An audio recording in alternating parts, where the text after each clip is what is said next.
राष्ट्र समाचार का क्या मतलब है? देखिए, यूपी का करंट अफेयर वेरी इंपॉर्टेंट। एक महीने का करंट अफेयर है ये, मई में। देखिए 14 मई को एक घटना हुई है जिसमें ये बोला गया आगरा में, पहले ऐसे ऐसे ऐसे हम लोग पढ़ेंगे, आगरा में भीष्म पोर्टेबल अस्पताल का परीक्षण किया गया।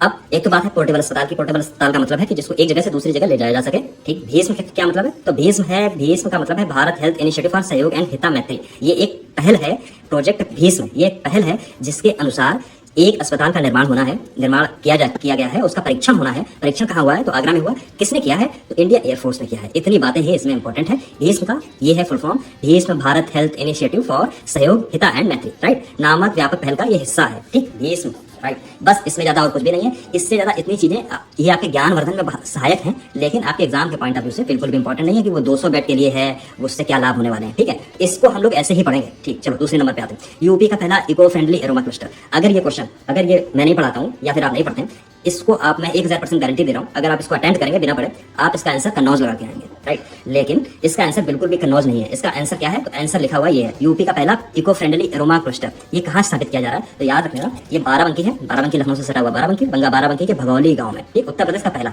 ठीक, यूपी का पहला, इसलिए वेरी इंपॉर्टेंट हो जाता है। सस्टेनेबल एरोमा क्लस्टर की यहाँ पे बात की गई है।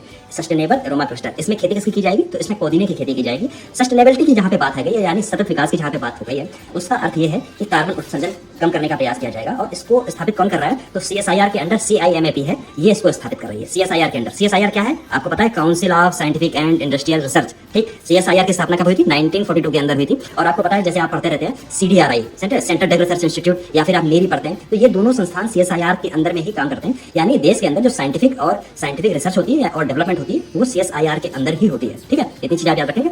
कहाँ पे हो रहा है ये इंपॉर्टेंट है। जब भी आप कुछ पढ़ेंगे उसमें एक प्राइमरी इन्फॉर्मेशन होती है, एक सेकेंडरी इन्फॉर्मेशन होती है, और टर्सरी इन्फॉर्मेशन हम तब पढ़ते हैं, टर्सरी इन्फॉर्मेशन तब पढ़ते हैं जब वो टॉपिक वेरी इंपॉर्टेंट होता है, राइट। ठीक, अगर वो टॉपिक वेरी इंपॉर्टेंट है तो उसमें बहुत सारी चीजें हम लोग पढ़ेंगे। चलो आगे की चीजें, शून्य कार्बन उत्सर्जन का लक्ष्य प्राप्त करने में मदद करेगा। ये जो बनाया जा रहा है, टिकाऊ विकास की प्रयोग किया जा रहा है, ये आपका aroma cluster, eco friendly aroma cluster, शून्य कार्बन उत्सर्जन लक्ष्य प्राप्त करने के लिए। अब देखिए नेट जीरो कार्बन उत्सर्जन का जो लक्ष्य है वो इंडिया का क्या है, तो आप याद रखेंगे। एक देखिए, ग्लासगो में 2021 में एक सम्मेलन हुआ था। ठीक, कौन सा? Conference of parties 26। ठीक, इस पार्टीज में एक प्रधानमंत्री, भारत के प्रधानमंत्री ने एक पंचामृत की अवधारणा पेश की थी। उस पंचामृत की अवधारणा में ये था कि 5 चीजें थी। जैसे 2030 तक नवीकरणीय ऊर्जा क्षमता जो है भारत की 500 गीगावाट तक बढ़ाने का लक्ष्य था। गैर जीवाश्म जो स्रोत थे उनको 50%, मतलब गैर जीवाश्म स्रोत पे 50% गैर जीवाश्म ऊर्जा स्रोतों से प्राप्त करना था, राइट। ऊर्जा का 2030 तक टोटल जो स्थापित ऊर्जा होगी उसका 50%, ऐसे करके 5 लक्ष्य थे। मुझे 5 ही 5 अभी तो ऐसे याद नहीं आ रहे हैं, लेकिन उसमें सबसे इंपॉर्टेंट जो लक्ष्य था, सबसे इंपॉर्टेंट वो था नेट जीरो मतलब 2070 तक भारत ये प्रयास कर रहा है कि 2070 तक नेट जीरो कार्बन उत्सर्जन हो। अगर अब आप नेट जीरो से क्या समझते हैं? नेट जीरो कार्बन उत्सर्जन, नेट जीरो, अब ये देखिए बहुत इंपॉर्टेंट टॉपिक है, हमेशा कभी भी आ सकता है, इसलिए ये सारी मैं चीजें यहीं पे डिस्कस कर रहा हूँ। ठीक, मेरा पढ़ाने का उद्देश्य ये होता है कि करंट अफेयर से मतलब पढ़ना नहीं है, ये आप कर सकते हैं, राइट। नेट जीरो का आशय क्या है? तो नेट जीरो का आशय बिल्कुल ये है कि आप जितना कार्बन एमिशन करते हैं उतना ही आप डिपॉजिट भी करते हैं, तो ओवरऑल जो वैल्यू निकल के आए वो जीरो हो, राइट। नेट जीरो का मतलब ये नहीं है कि कार्बन का उत्सर्जन ही नहीं होगा, कार्बन एमिशन ही नहीं होगा। It is very impossible situation, right. बिल्कुल भी ऐसा हो नहीं सकता है। तो पॉसिबिलिटी ये है कि जितना उत्सर्जन हो, अगर उसी को ही उतना ही अगर हम डिपॉजिट कर लें कार्बन सिंक के रूप में या फिर पेड़ पौधों के रूप में या किसी और तरीके से, अगर उतना हम डिपॉजिट करते हैं तो वो हो जाता है क्या? Net zero, right. 2070 तक भारत का लक्ष्य है, याद रख लेना। ठीक है, चलो अगला देखिए, 57 जिलों में साइबर पुलिस स्टेशन की स्थापना की जा रही है। साइबर पुलिस स्टेशन एक अच्छा, इसमें बहुत इंपॉर्टेंट है। ये केवल प्रीलिम्स के पॉइंट ऑफ व्यू से ये इंपॉर्टेंट नहीं है, या फिर मेंस के पॉइंट ऑफ व्यू से भी इंपॉर्टेंट है। क्यों इंपॉर्टेंट है? उसका कारण है क्योंकि जब आप पेपर 5 में पहुंचते हैं, जीएस पेपर 5 में मेंस के, वहां पे उत्तर प्रदेश के अंदर, उत्तर प्रदेश का जो 2 पेपर है, पेपर 5 पेपर 6, उसमें साइबर सिक्योरिटी आपका एक टॉपिक लिखा हुआ है। इससे क्वेश्चन आने की संभावना भी है। इस बार क्वेश्चन हो सकता है इससे बन के आए आपके एग्जाम में, जब आप मेंस दे रहे होंगे उस समय ये क्वेश्चन आपके सामने हो सकता है लिखा हुआ आया, उस समय आपको ये सारी चीजें लिखनी है। दूसरी चीज है, इसलिए मैं कहता हूं जब आप जीएस पेपर 1 से लेकर 6 तक जब पढ़ते हैं तो उसकी आप पतली कापियां बना लीजिए, लगभग 150 200 पेज की। उसमें जो इंपॉर्टेंट चीजें हैं आप पूरा सिलेबस पढ़िए, जो इंपॉर्टेंट चीजें हैं वो अलग अलग कॉपी में पेपर वाइज उसको डालते रहिए। जब आप मेंस लिखेंगे उसका फायदा आपको उस समय मिलेगा। अभी आपको लगेगा कि ये सब मजाक की चीजें हैं, लेकिन जब आप मेंस लिखने बैठेंगे तो आप किसी भी बच्चे से बहुत आगे होंगे, राइट। चलो, तो इसमें कुछ नहीं है। देखिए अब इसमें स्टैटिक पोर्शन कैसे निकल के आता है। जैसे उत्तर प्रदेश के 57 जिलों में साइबर पुलिस स्टेशन की स्थापना की जा रही है। प्रत्येक साइबर पुलिस स्टेशन में अधिकारियों कर्मचारियों की संख्या 25 पद होंगे। ठीक, इंपॉर्टेंट इसमें क्या निकल के आता है? ये तो चीजें हो गई है करंट की बात। अब इसमें बोला राष्ट्र के 18 मंडल मुख्यालयों में, तो आपको पता चल गया यूपी में 18 मंडल है। ठीक, यूपी में 18 मंडल है, एक चीज। दूसरी चीज यहाँ पे लिखा है 19 दिसंबर 23 को राज्य कैबिनेट ने 75 जिलों में प्रत्येक में साइबर पुलिस स्टेशन की स्थापना की मंजूरी दी थी। आपको जिले पता चल गया 75, हो सकता है लोकसभा सीट आप 80 देके 80 लगा दें। कंफ्यूजन की ये स्थिति होती है कि 2+2 बराबर 4 भी कई बार बच्चे भूल से नहीं कर पाते हैं, 2 बराबर 5 कर देंगे, राइट। एसपी रैंक का जो अधिकारी होगा वो इसको क्या ये उसको उसका अधीक्षण करेगा। इसमें ये चीजें इंपॉर्टेंट है, तो ये स्टैटिक पोर्शन में भी बहुत मदद करती है, राइट। इसलिए मैं ये बताने की कोशिश। अच्छा चलो, यूपी में जो आर्थिक अन्य जो घटनाएं हुई हैं उनको देख लो। जैसे उत्तर प्रदेश के अमेठी में कोरबा में जो 2 कंपनियां हैं AK-203 के ऊपर, उन्होंने 27,000 AK-203 असॉल्ट राइफल भारतीय सेना को सौंपी है, ठीक, कोरबा में। एक ये इंपॉर्टेंट है। ये दूसरा है, कोई इंपॉर्टेंट नहीं है। तीसरे नंबर पे ये आते हैं, ये भी बहुत कुछ ऐसा इंपॉर्टेंट नहीं है, ठीक। ये थोड़ा सा इंपॉर्टेंट है, ऐसा कुछ इंपॉर्टेंट नहीं है। ये वाला इंपॉर्टेंट है, वेरी इंपॉर्टेंट है। केंद्रीय गृह मंत्रालय ने उत्तर प्रदेश के अमेठी में 8 रेलवे स्टेशनों का नाम बदलने की मंजूरी दे दी है। अनापत्ति प्रमाण पत्र यानी NOC इसको बोलते हैं, NOC, नो ऑब्जेक्शन सर्टिफिकेट दे दिया है, आप नाम बदले जा सकते हैं। दूसरा वेरी इंपॉर्टेंट, दूसरा ये वाला, इसको आप कैसे पढ़ेंगे? जो संजय गांधी स्नातकोत्तर आयुर्विज्ञान संस्थान यहाँ पे लिखा हुआ है, यानी SGPGI जो आपके लखनऊ में आपको मिलता है, वहाँ के एक प्रोफेसर है राधा कृष्ण धीमन साहब को पद्मश्री पुरस्कार दिया गया है, ठीक। अब देखिए, पद्म एक आता है पद्म विभूषण, एक आता है पद्म भूषण, फिर आता है पद्मश्री। ये है ऑर्डर ऊपर से नीचे तक। पद्म विभूषण वेरी इंपॉर्टेंट होता है, इसके बाद पद्म भूषण, इसके बाद पद्मश्री। लेकिन जब ये अवार्ड क्योंकि बहुत ज्यादा लोगों को दिया जाता है, 150, 200 पता नहीं कितने को बांट दिया जाए, राइट। तो इसमें जो आपको पद्मश्री और पद्म भूषण पढ़ना है, उसमें आपको जब वो लिस्टिंग आप देखेंगे तो उसमें तो ये चीज आप जरूर देखेंगे उस लिस्ट में कि क्या कोई महिला तो नहीं है, क्या कोई आदिवासी तो नहीं है, क्या कोई ऐसा मार्जिनलाइज कम्युनिटी से तो नहीं है, या फिर कोई ऐसा जो क्वेयर है वो सब तो नहीं है, LGBTQ समुदाय से तो कोई नहीं है, या कोई बहुत ऐसा मशहूर हस्ती, चित्रकार कोई हो गया, कोई बहुत बड़ा राइटर हो गया। ऐसी चीजें आप जरूर देख के जाएंगे, राइट। बाकी लिस्ट पूरी याद नहीं करनी होती है, इसलिए अगर मैं जो बता रहा हूँ इसको करते रहिए। चलो अगले पॉइंट पे आते हैं। हालांकि बिहार का करंट अफेयर्स बिल्कुल इंपॉर्टेंट नहीं है, अदर स्टेट का करंट अफेयर्स बिल्कुल इंपॉर्टेंट नहीं है, लेकिन इसमें करना क्या है कि कुछ जो इंपॉर्टेंट चीजें हैं जो देश के पॉइंट ऑफ व्यू से इंपॉर्टेंट है वो चीजें हम सब पढ़ेंगे। जैसे कि बिहार की एकमात्र रामसर साइट कांवर झील क्या हो गया, अतिक्रमण के बाद धीरे धीरे लुप्त होती चली जा रही है, मतलब कांवर झील को भी लोग खा गए, राइट। तो एकमात्र झील है, रामसर साइट है। रामसर साइट के बारे में कुछ चीजें आप बेसिक तौर से जैसे जान लीजिए। जैसे रामसर सम्मेलन कब हुआ? तो रामसर सम्मेलन आपका हुआ 2 फरवरी 1971। कहाँ हुआ? तो रामसर शहर में हुआ। एक बात, ये बात आपको समझ में आ गई, कहाँ पे हुआ? रामसर शहर में हुआ, ठीक। चलो, इससे ये नाम पड़ गया रामसर साइट। रामसर साइट क्या है? वेटलैंड, गीली भूमियां हैं, वेटलैंड्स है। इंडिया के अंदर अगर टोटल वेटलैंड्स की मैं बात करूं तो 80 है, जो कि फरवरी 2024 में आई गेस या जनवरी में, ये आप देख लेना। 5 वेटलैंड और बढ़ाई गई थी, इससे पहले 75 की संख्या हुआ करती थी। सबसे ज्यादा वेटलैंड्स आपको तमिलनाडु के अंदर देखने को मिलेंगी, जिनकी संख्या इस समय 16 है। यूपी के अंदर वेटलैंड्स आपको 10 देखने को मिलेंगी, ठीक। कितनी देखने को मिलेंगी? 10 देखने को मिलेंगी वेटलैंड। अब ये वेटलैंड जो 10 यूपी की हैं, इनको बिल्कुल पढ़ के जाना एक चीज बिल्कुल, जैसे कि नवाबगंज पक्षी अभ्यारण्य, ये भी आपको पढ़ना है कि कौन सा सबसे बड़ा है, कौन सी वेटलैंड सबसे छोटी है, कौन सी वेटलैंड सबसे पहले आई थी, जिसको अनाउंस किया गया था वेटलैंड। जैसे नवाबगंज पक्षी अभ्यारण्य, पार्वती अर्गा है, समन है, समसपुर है, ये सारी चीजें आप पढ़ के जाना। बखीरा वन जो है ना, ये सारी वेटलैंड में आती है। संडी है हरदोई के संडी में है, सरवाई नवर है, सूर सरोवर, ये सारी चीजें आपको देखते जानी है। ऐसे 10 के 10 आप रखे जाएंगे, उनकी डेस्टिनेशन मतलब उनकी जो स्थिति है उसको भी आप देखे जाएंगे, ठीक। Very important. इस बार का वेटलैंड डे मनाया गया था 2 फरवरी को, जो कि हर साल मनाया जाता है। इस बार के वेटलैंड डे की थीम थी वेटलैंड एंड ह्यूमन वेलबींग। याद रख लेना, वेटलैंड एंड ह्यूमन वेलबींग। हो सकता है कि क्वेश्चन इससे निकल के आए, जो मैंने बताया उसी से आ जाए, राइट। इसलिए कुछ बेसिक चीजें देख के चलेंगे। कांवर झील जो है हाल ही में चर्चा में इसलिए है क्योंकि बिहार की एकमात्र रामसर साइट थी, दूसरी धीरे धीरे अतिक्रमण से विलुप्त हो रही है। इसी को ही कांवरतार झील भी बोला जाता है, ठीक। ये एक गोखुर झील है, अवशिष्ट गोखुर झील है, ठीक। गंगा नदी की सहायक गंडक नदी के विसर्पण के कारण बनी है, ठीक। चलो, इसमें और कुछ ऐसा इंपॉर्टेंट नहीं है, इतनी चीजें जानने वाली थी। इसलिए कई बार टॉपिक इंपॉर्टेंट नहीं होता है, टॉपिक से रिलेटेड चीजें इंपॉर्टेंट होती हैं। देखा आपने ऐसे, बिल्कुल। और जैसे मैं बता रहा हूँ ऐसे ही आपकी बुक में लिखा होना चाहिए, यहीं पे। तो यहीं पे आपको जब आप रिवाइज करेंगे तो बेसिक सारी चीजें आपको पता होंगी। पटना में बाढ़ के प्रति सर्वाधिक संवेदनशील, पटना जो है बाढ़ के प्रति सर्वाधिक संवेदनशील है, मुझको क्या लेना देना, मैं यूपी में रहता हूँ, राइट।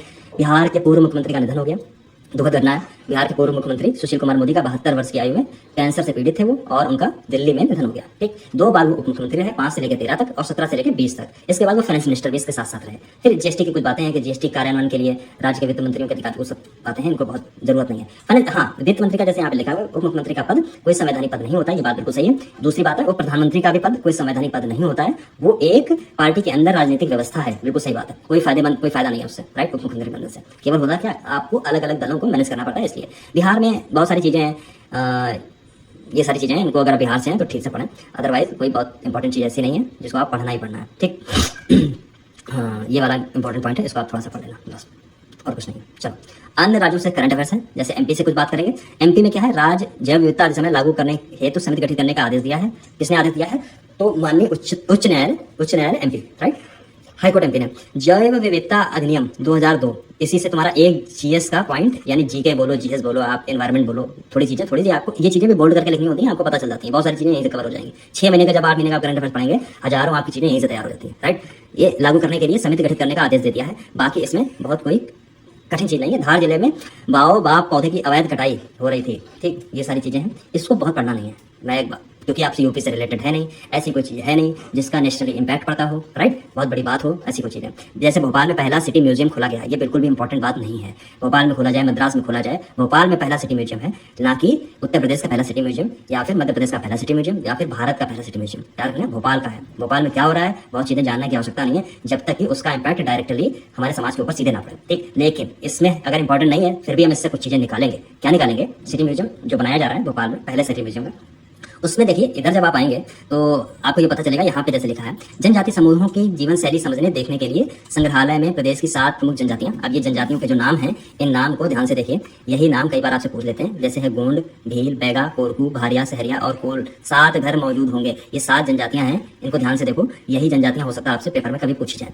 ठीक। तो इन चीज़ों को अगर आप देखते रहते हैं तो स्टैटिक पोर्शन में बड़ा आराम मिलता है, इससे ज़्यादा और उसमें कुछ भी नहीं था, ठीक। कहाँ ये हुआ है, केवल इतनी चीज जान लीजिए, भोपाल में, ठीक। राजस्थान में अगली हमारी घटना है, राजस्थान पर बाल विवाह पर रोक लगाने के लिए हाईकोर्ट का निर्देश।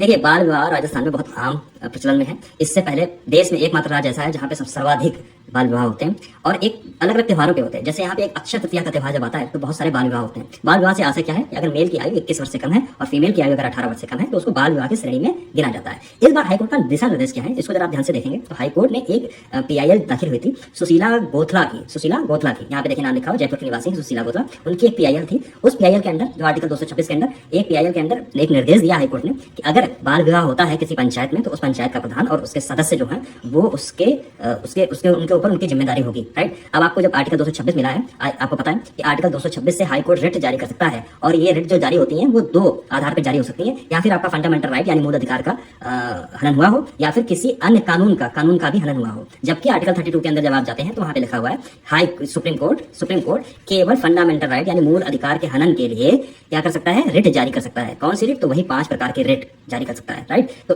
32 आर्टिकल केवल आपका फंडामेंटल राइट से रिलेटेड है, जबकि आर्टिकल 226 जो हाईकोर्ट को पावर देता है वो फंडामेंटल राइट प्लस अन्य कानूनों के लिए भी है। लेकिन इसमें एक कमी है, जो आर्टिकल 32 लोगों को यह गारंटी देता है कि अगर मूल अधिकार यानी फंडामेंटल राइट का अगर हनन हुआ है तो सुप्रीम कोर्ट उसके लिए रिट जारी करने के लिए बाध्य है, राइट, बाध्य है, बंधा हुआ है। लेकिन 226 के अंदर, आर्टिकल 226 के अंदर हाई कोर्ट बिल्कुल भी बाध्य नहीं है, ठीक। इतनी चीजें मुझे बतानी थी, मेरे जवान रह रहे थे।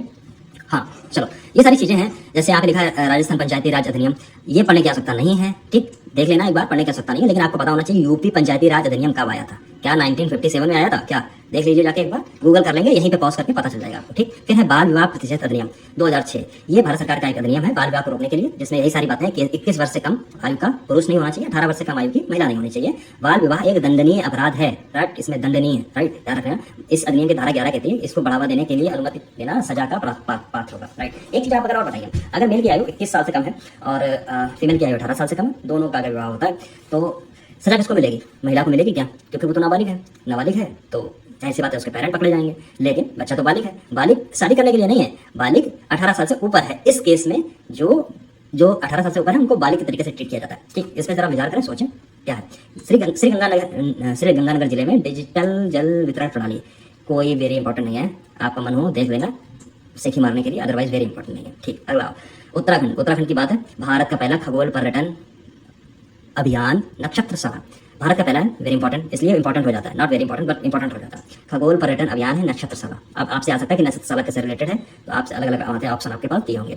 तो उत्तराखंड पर्यटन विकास बोर्ड है, वो एक खगोल पर्यटन कंपनी है जिसका नाम है स्टारस्केप। इसके साथ मिलकर साझेदारी की है, जिसमें होगा ये कि मसूरी में आयोजित की जा रही है नक्षत्रशाला, ठीक। इसमें एस्ट्रो टूरिज्म कार्यक्रमों की श्रृंखला शामिल होगी, राइट। बस इसमें और ज्यादा गणित लगाने की जरूरत नहीं है, राइट। इतनी गणित अगर आपको लगानी है तो ज्योग्राफी में लगाइए जाके, ठीक। इससे क्योंकि दूसरे प्रदेश का है, इससे ज्यादा आपको जानने की आवश्यकता है नहीं। चलो, फिर उत्तराखंड द्वारा पतंजलि आयुर्वेद के 14 उत्पादों के लाइसेंस निलंबित किए गए।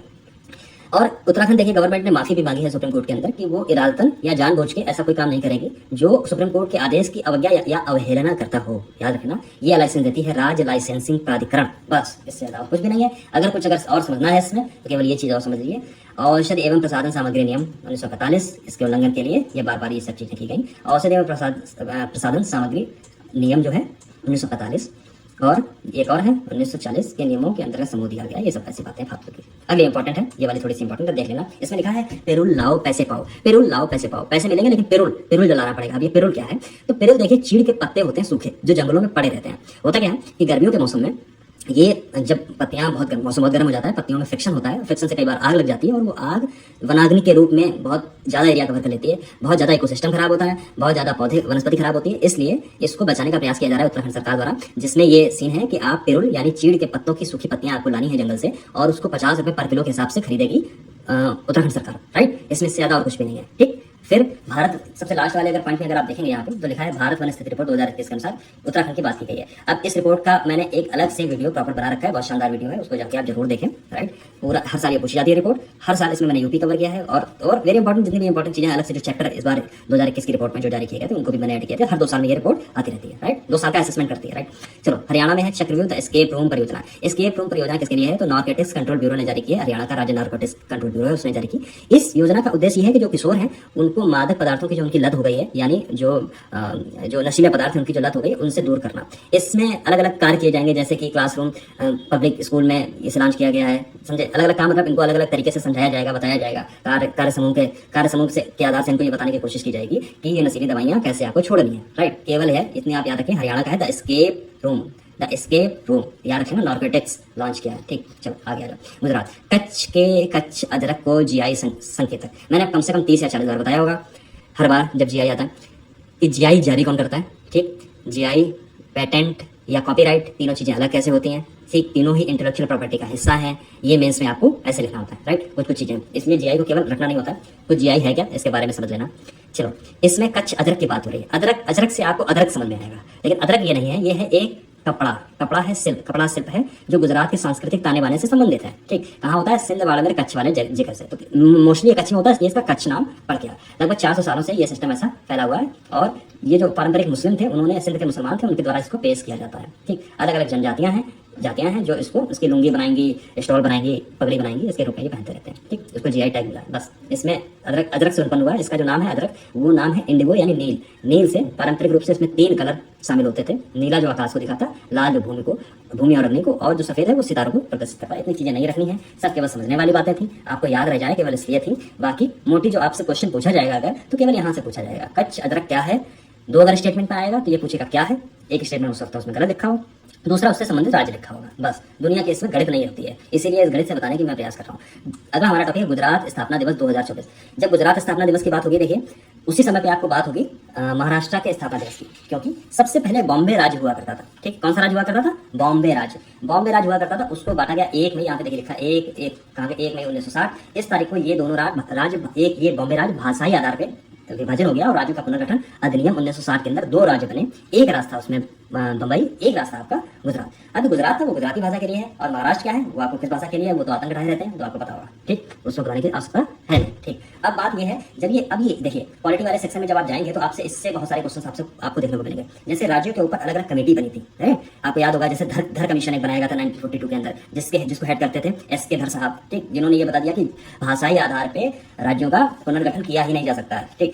फिर बवाल पूछने लगा, फिर दूसरी कमेटी आ गई JVP समिति, जिसको बोलते हैं जवाहरलाल नेहरू, वल्लभ भाई पटेल और पट्टाभी सीतारामैया, जो जिसके सदस्य हुआ करते थे। इन्होंने भी इसी बात को एक तरीके से रिपीट ही कर दिया, ठीक। ये 48-49 का समय था, देश आज़ाद हो गया, सब कुछ चीज़ें हुई, देशों में अन्य सब जगह पे लड़ाइयाँ चल रही हैं कि हमें अपनी सीमाएं बनानी है, हमारा अपना स्टेट चाहिए, अलग अलग सबके मुद्दे हैं। ये भी दूसरी JVP कमेटी भी पूरी तरीके से काम नहीं कर पाई। फिर आया राज्य पुनर्गठन आयोग, जिसने ये बात की गई, इस बहुत इंपॉर्टेंट आयोग था। इसने ये चीज डिसाइड की कि न्यायमूर्ति, इसको हेड कर रहे थे न्यायमूर्ति फजल अली, और इसमें अन्य 3 लोग बहुत इंपॉर्टेंट थे, जिसमें KM पड़िक्कर से मुझे KM मुंशी याद आते हैं, KM पड़िक्कर थे, हृदयनाथ कुंजरू साहब भी इसमें थे, 2 और, तो इसमें टोटल 3 लोग हुआ करते थे। इसने ये बात डिसाइड की कि राज्यों का जो बंटवारा होगा वो राज्य के भाषाई आधार पे तो नहीं होगा, भाषाई आधार पे मतलब आधार उसका केवल भाषाई नहीं होगा, प्रशासनिक आधार पे बांटा जाएगा, राइट। तो हालांकि भाषा के आधार पे राज्य बटे, ठीक। पहला राज्य आंध्र प्रदेश जो बना भाषा के आधार पे, वो सारी चीजें आपको पता है। इसके बाद में 2 कमीशन, मुझे ऐसा लगता है कि हर साल ये पूछे जाएंगे, लेकिन पूछे नहीं गए अभी तक, ठीक। एक उसमें शाह कमीशन बहुत इंपॉर्टेंट है, ठीक। दूसरा है सरदार स्वर्ण सिंह समिति। लोग भूल जाते हैं, लोग कहते हैं कि जो फंडामेंटल ड्यूटीज हैं उनके लिए ही बनी थी, लेकिन ऐसा था नहीं।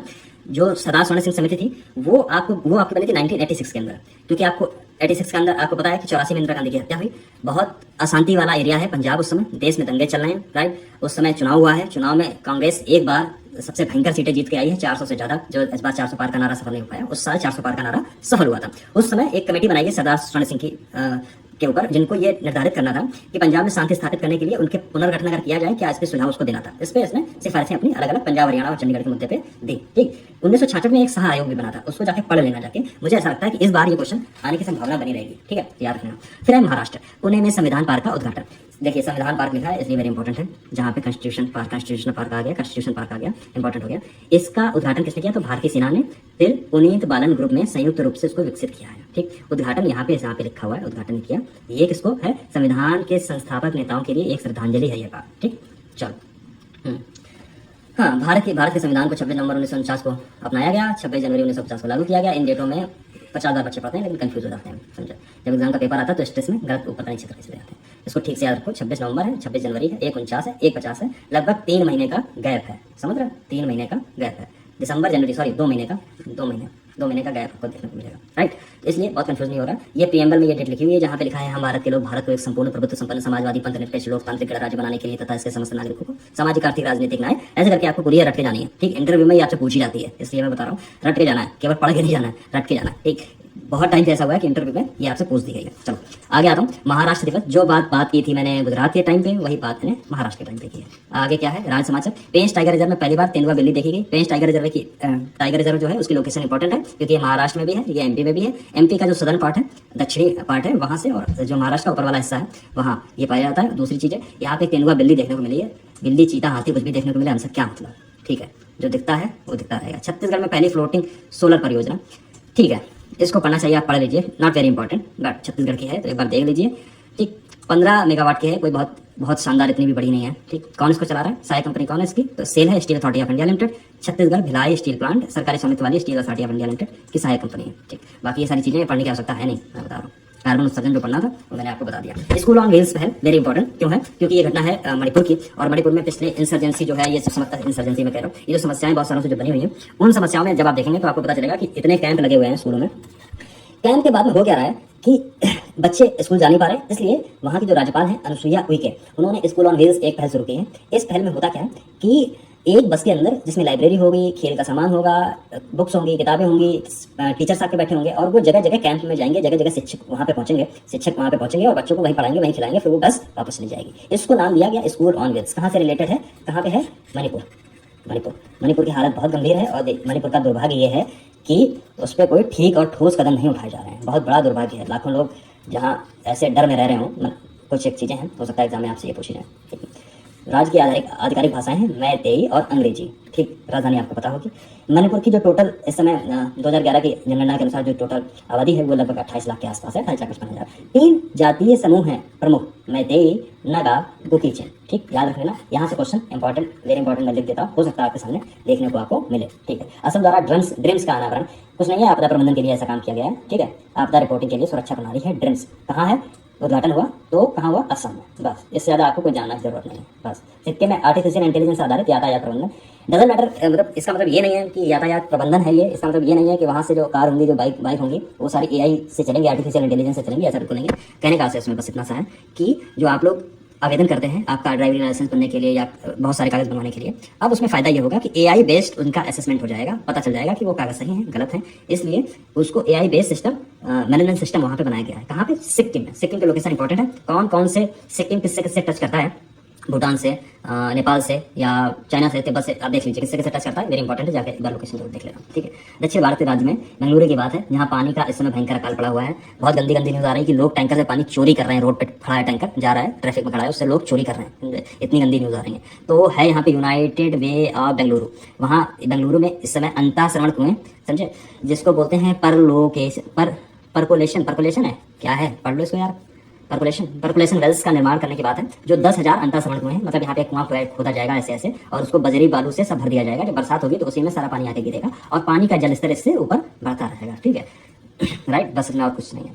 चलो, केरल में वेस्ट नाइल संक्रमण है। वेस्ट नाइल संक्रमण क्या है? वायरस संक्रमण क्या है? ये एक तरीके का वायरस है, जो ऐसा वायरस जो 1937 के अंदर युगांडा के वेस्ट नाइल जिले में जिसकी पहचान की गई थी। और ये जो वेस्ट नाइल जिले में जो ये वायरस मिला था, जो इस समय केरल में जिसकी पुष्टि हुई है, ठीक है। तो ये कौन से कुल का है, तो आप याद रखना फ्लेविविरिडी कुल है। फ्लेविविरिडी कुल वही है जिसमें जापानी इंसेफ्लाइटिस जिस कुल का होता है, जो फैलता है क्यूलेक्स मच्छरों के द्वारा काटने से, ठीक है। याद रखना पक्षी जो होते हैं, जो पक्षी हैं वो इसके मेजबान होते हैं। जो वायरस होता है वो अपना एक मेजबान ढूंढता है, ठीक। या फिर कुत्ते से आके फैलेगा, या फिर सुअर से, जैसे आपको स्वाइन फ्लू आपको सुअर से देखने को मिला, राइट। मुर्गियों से बहुत सारी चीजें फैल जाते हैं, है ना, बर्ड फ्लू। इसलिए इसका एक मेजबान, हर वायरस का, हर जूनोटिक वायरस का एक मेजबान होता है, जूनोटिक, राइट।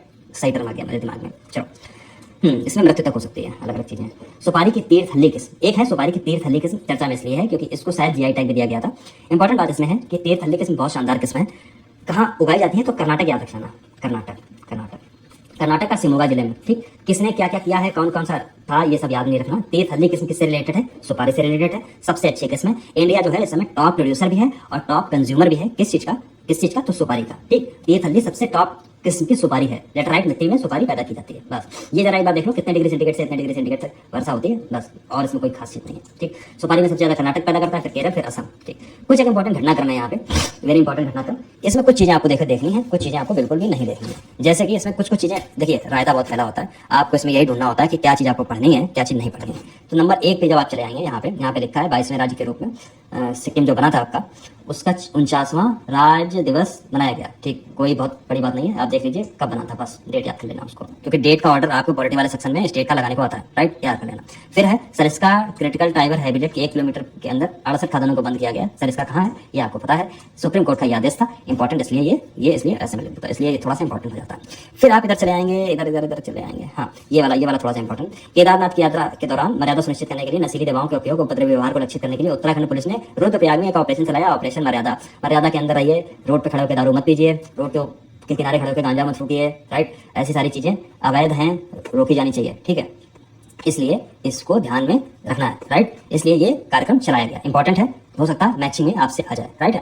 फिर है एडीबी बैंक ने एक लोन दिया है, इसको ये लोन दिया है तो सिक्किम को दिया है, याद रखना, $148.5 मिलियन का, ठीक। और इसमें क्या इंपॉर्टेंट है, और तो ऐसा कुछ नहीं है। हाँ एक और है, कहाँ गया, कुछ तो था, मैं नहीं रहा। हाँ, वैसे भुगतान कंपनी है अमेरिकन एक्सप्रेस, उसने गुरुग्राम हरियाणा में 10 लाख वर्ग फुट में सबसे विस्तृत, दुनिया में सबसे विस्तृत अमेरिकन एक्सप्रेस का कार्यालय है, याद रखना, बस कोई ऐसी चीज नहीं है। सबसे लास्ट वाला पॉइंट इंपॉर्टेंट है, लेकिन ये अगली राष्ट्रीय जो है यहाँ पे आपको देखने को ऐसे ही ऑलरेडी मिल जाएगा, ONDC स्टार्टअप समारोह, ठीक। अब मैं आ गया हूँ राष्ट्रीय पे, किस पे आ गया हूँ, राष्ट्रीय पे, समझे। चलो अब राष्ट्रीय की तरह कंप्लीट कर लेंगे, एक साथ बैठेंगे, कोई दिक्कत वाली बात नहीं है। एक बार पॉज कर लो, चाय पीनी हो, कॉफी पीनी हो, पानी पीना हो, जो भी पीना हो पी लो, मैं बैठा रहूंगा, आज ही खत्म होकर रहेगा, बस। हम लोग अब सीधे देखिए टॉपिक पे आते हैं। टॉपिक पे आने पे राष्ट्रीय में बहुत ज़्यादा इंपॉर्टेंट ऐसा कुछ है नहीं, लेकिन कुछ चीज़ें हैं जो वेरी इंपॉर्टेंट है, उनको ध्यान में रख के चलेंगे। जैसे यहाँ पे लिखा हुआ भारत ONDC स्टार्टअप महोत्सव, भारत ONDC स्टार्टअप महोत्सव। पहले ONDC को आप समझ लीजिए, ONDC है क्या।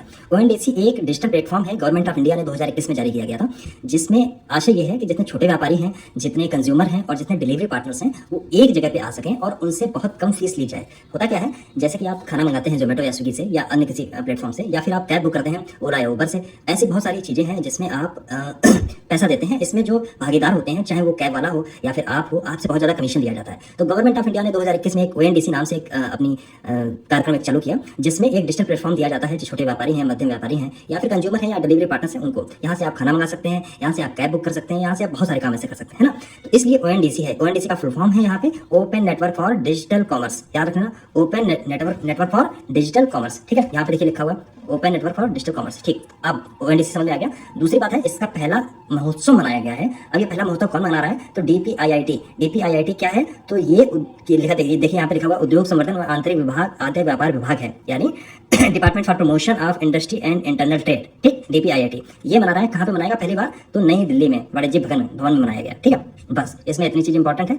एक चीज और इसमें इंपॉर्टेंट है, किसका सहयोग इसमें लिया जा रहा है। इस आयोजन में 2 प्रमुख स्टार्टअप हैं, दो प्रमुख पहल हैं। उसमें है एक स्टार्टअप इंडिया, दूसरा है एक स्टार्टअप इंडिया और दूसरा है ONDC, ठीक। ये मध्य एक अनूठा सहयोग है, याद रख लेना। अब सीन क्या है, स्टार्टअप इंडिया, अगर मैं ठीक से याद कर पा रहा हूँ तो 16/1/16 को ये स्टार्टअप इंडिया देश में स्टार्टअप इकोसिस्टम बनाने के लिए ये भारत सरकार की एक पहल थी।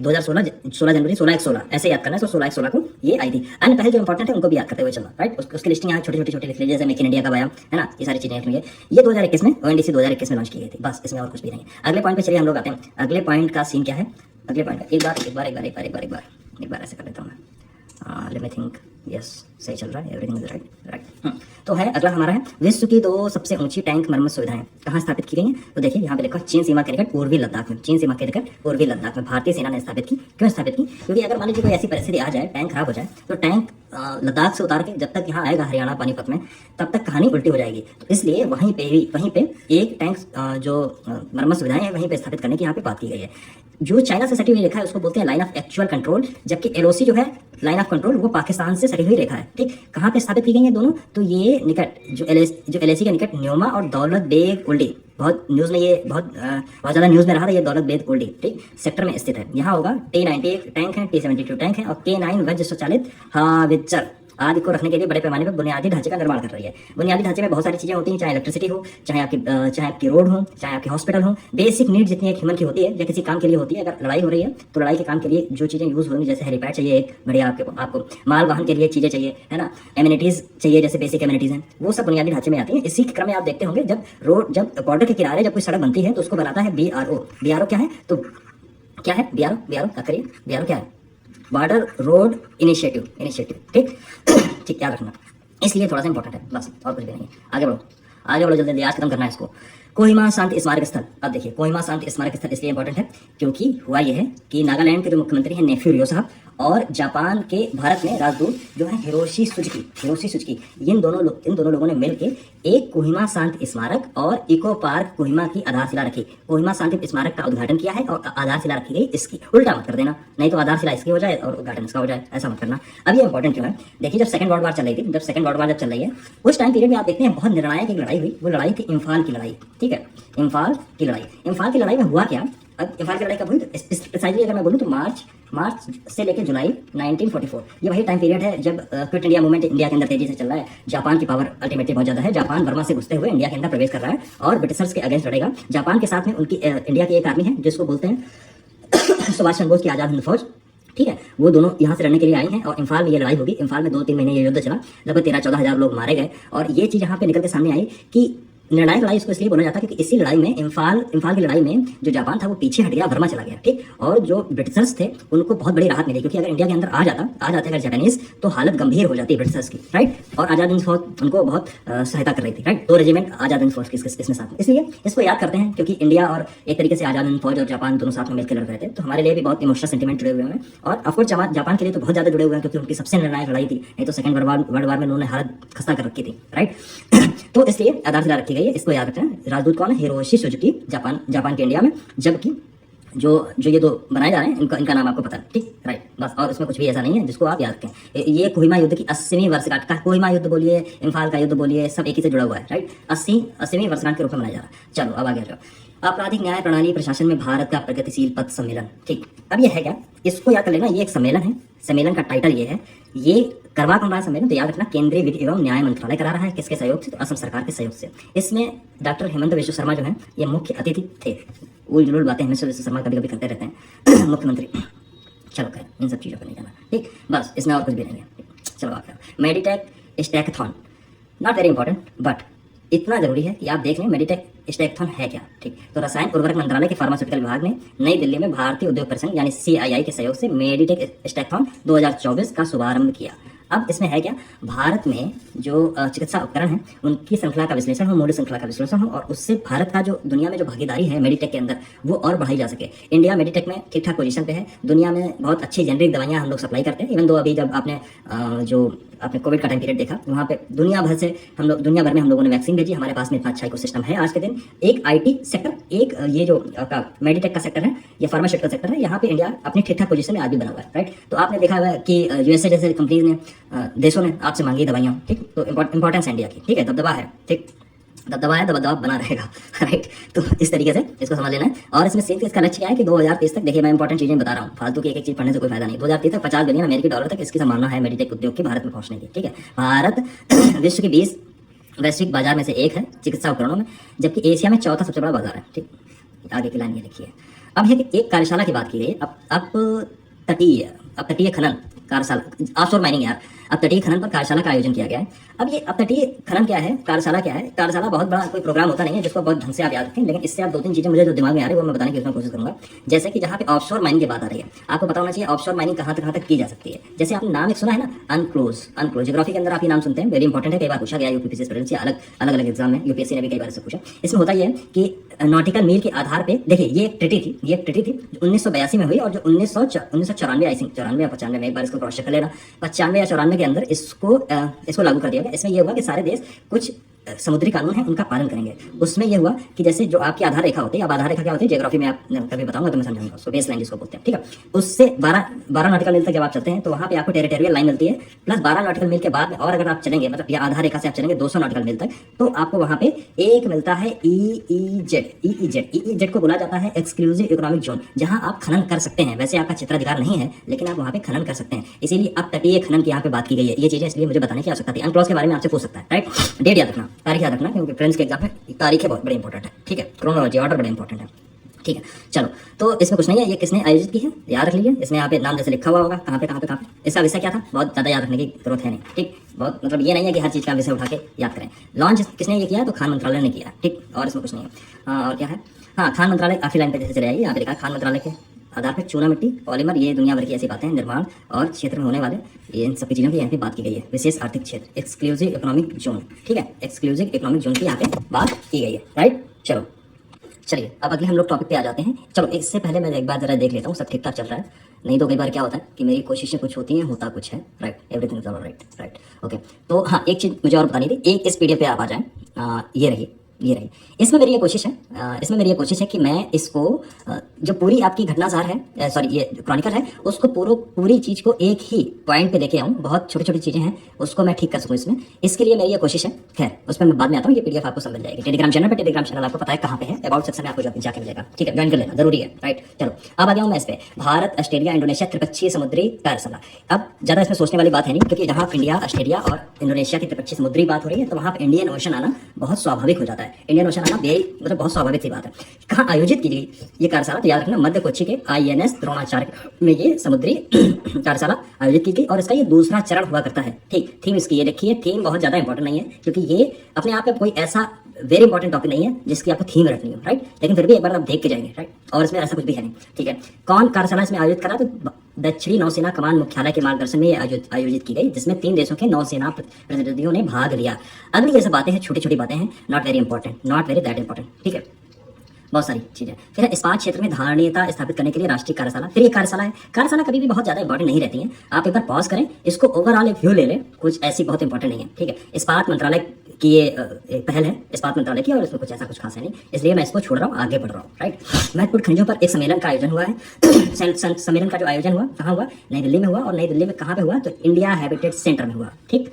इसका जो थीम थी, जो नाम था, एक तरीके से ये देख लिया, क्रिटिकल मिनरल समिट ऐसा करके है, वो बिल्कुल इंपॉर्टेंट नहीं है, ठीक। केवल ये है कहाँ हुआ, ऐसे हुआ, ठीक। बस इसमें और कुछ नहीं है, इसलिए मैं आगे बढ़ रहा हूँ। देखिए, आप ये कहेंगे कि मैं ये छोड़ रहा हूँ, छोड़ने का कारण है इसमें आपको इस बुक में यही आपको छांटना है कि क्या आएगा और क्या नहीं आएगा, राइट। इसलिए मैं कह रहा हूँ मैं इसको छोड़ रहा हूँ, ठीक है। ये कोई बहुत ऐसी घटना नहीं है कि आपको रखनी है, राइट। फिर अगेन वेरी इंपॉर्टेंट, यहाँ से ये वाली पढ़ने वाली चीज़ है, इसको मैं पढ़ूंगा, ठीक। अंतर सेवा संगठन कमांड नियंत्रण अनुशासन अधिनियम।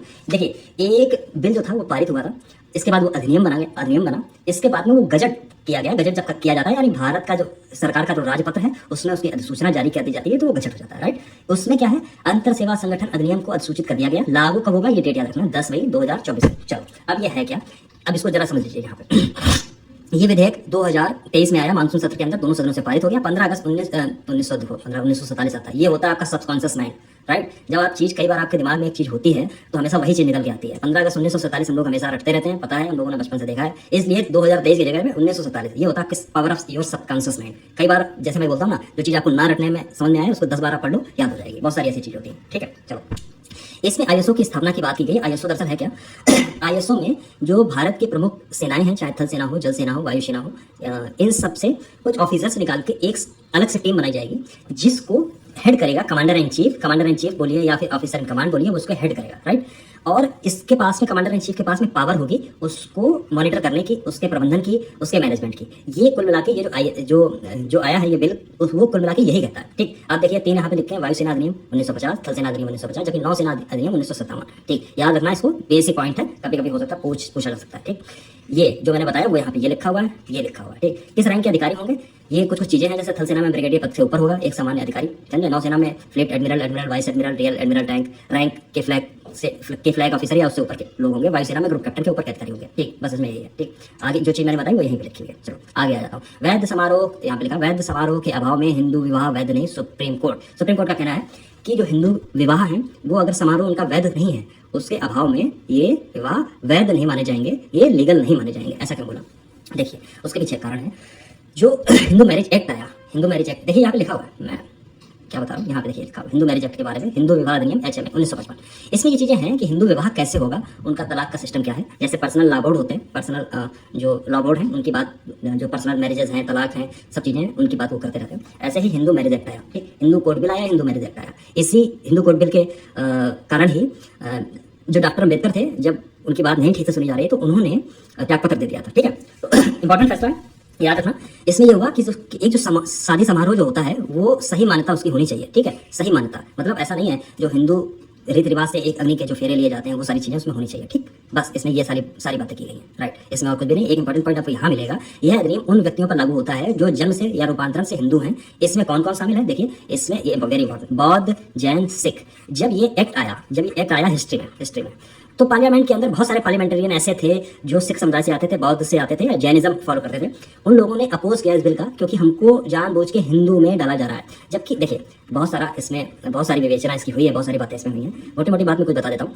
हिंदू जो वर्ड है वो सुप्रीम कोर्ट ऑफ इंडिया एक तरीके से जो बोलता है वो ये बोलता है ये भारत की संस्कृति का हिस्सा है, ना कि एक प्रॉपर तरीके से धर्म है। ठीक, संस्कृति को मानने वाले बहुत सारे लोग हैं। बौद्धिज्म में जो लोग निकल के आए, ये देखिए बहुत डिबेट का टॉपिक है। कुछ लोग कहते हैं कि हाँ जब बुद्धिज्म पहले था, लेकिन जो उससे पहले जो हिंदुज्म था वो प्रॉपर हिंदुज्म था नहीं, लेकिन जब शंकराचार्य ने स्थापना की पुनर हिंदुज्म की, समझे, तो वहां से हिंदुज्म पनपा है।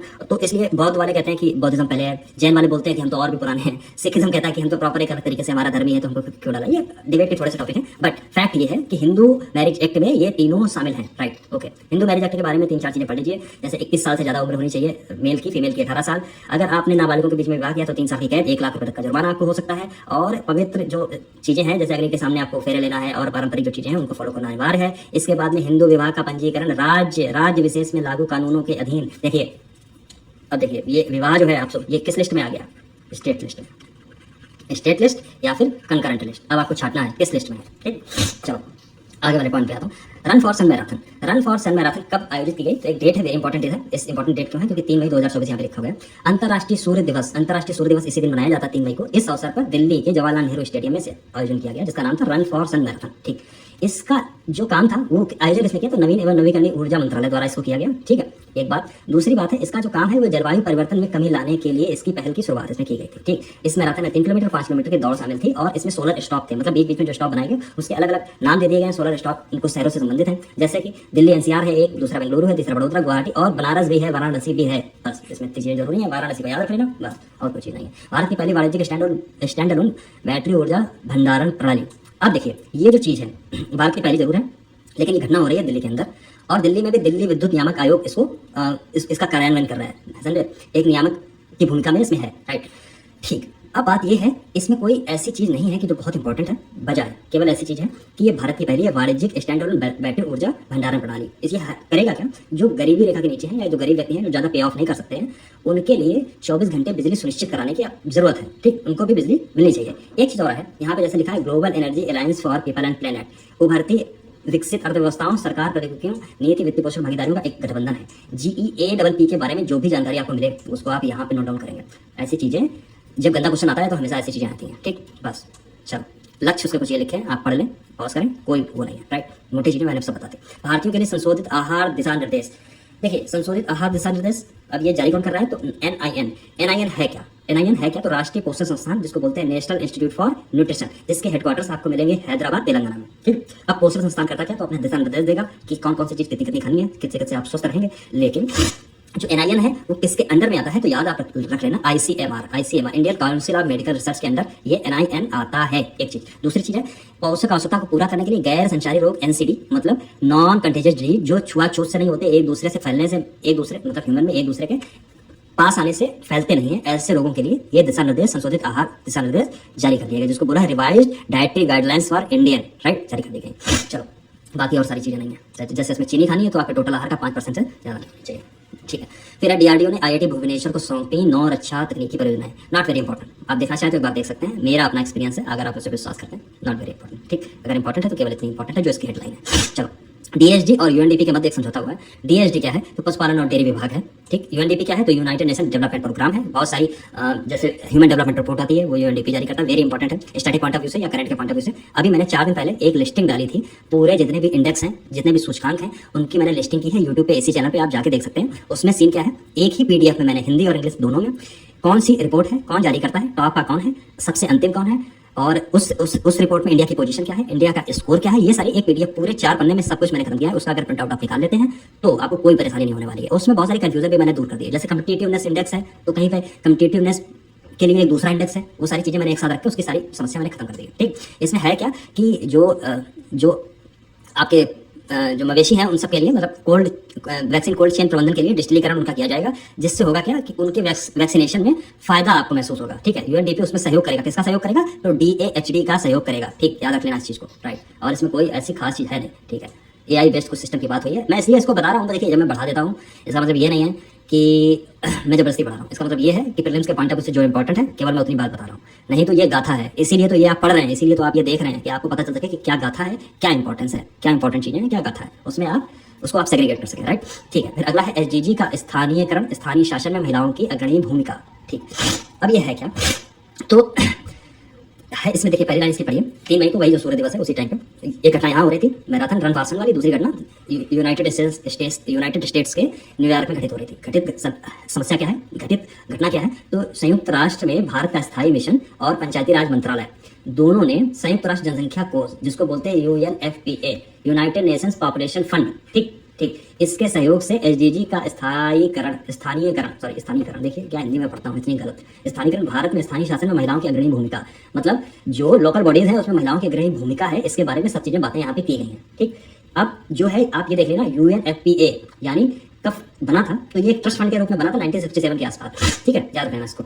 इसमें केवल इतनी बात है, भारत की तरफ से कौन कौन इसमें गया, 3 लोग हैं, नीरू यादव हैं, सुप्रिया दास दत्ता हैं और कुनकू हेमा कुमारी, ये 3 लोग हैं, ठीक। चलो और इसमें कुछ भी नहीं है। लागत प्रभावी इन्वर्टर के लिए IIT पटना को पेटेंट मिला है। IIT पटना ने एक ऐसा इन्वर्टर बना दिया जिसमें इन्वर्टर और बैटरी दोनों हैं एक साथ। दूसरी चीज़ है इसका वेट बहुत कम हो गया, क्योंकि इन्वर्टर बैटरी जो घरों में लगे होते हैं, UPS हो या इन्वर्टर हो, उनका वेट बहुत ज़्यादा होता है। IIT पटना ने ऐसा इन्वेंशन किया है जिसमें इसका वेट बहुत कम हो गया, लागत बहुत कम आई है, इसलिए इसको पेटेंट जारी हो गया, राइट। और पेटेंट इंटेलेक्चुअल प्रॉपर्टी का एक हिस्सा है। फिर अगला हमारा टॉपिक है कला और संस्कृति। बैठे रहिए, लगातार सुनते रहिए, बस मजा आ जाएगा आपको। फिर है रवि वर्मा की पेंटिंग इंदुलेखा की पहली सच्ची प्रति का अनावरण हुआ है। अब ये देखिए रवि वर्मा की जो पेंटिंग है इंदुलेखा, उसकी पहली सच्ची प्रति का अनावरण हुआ।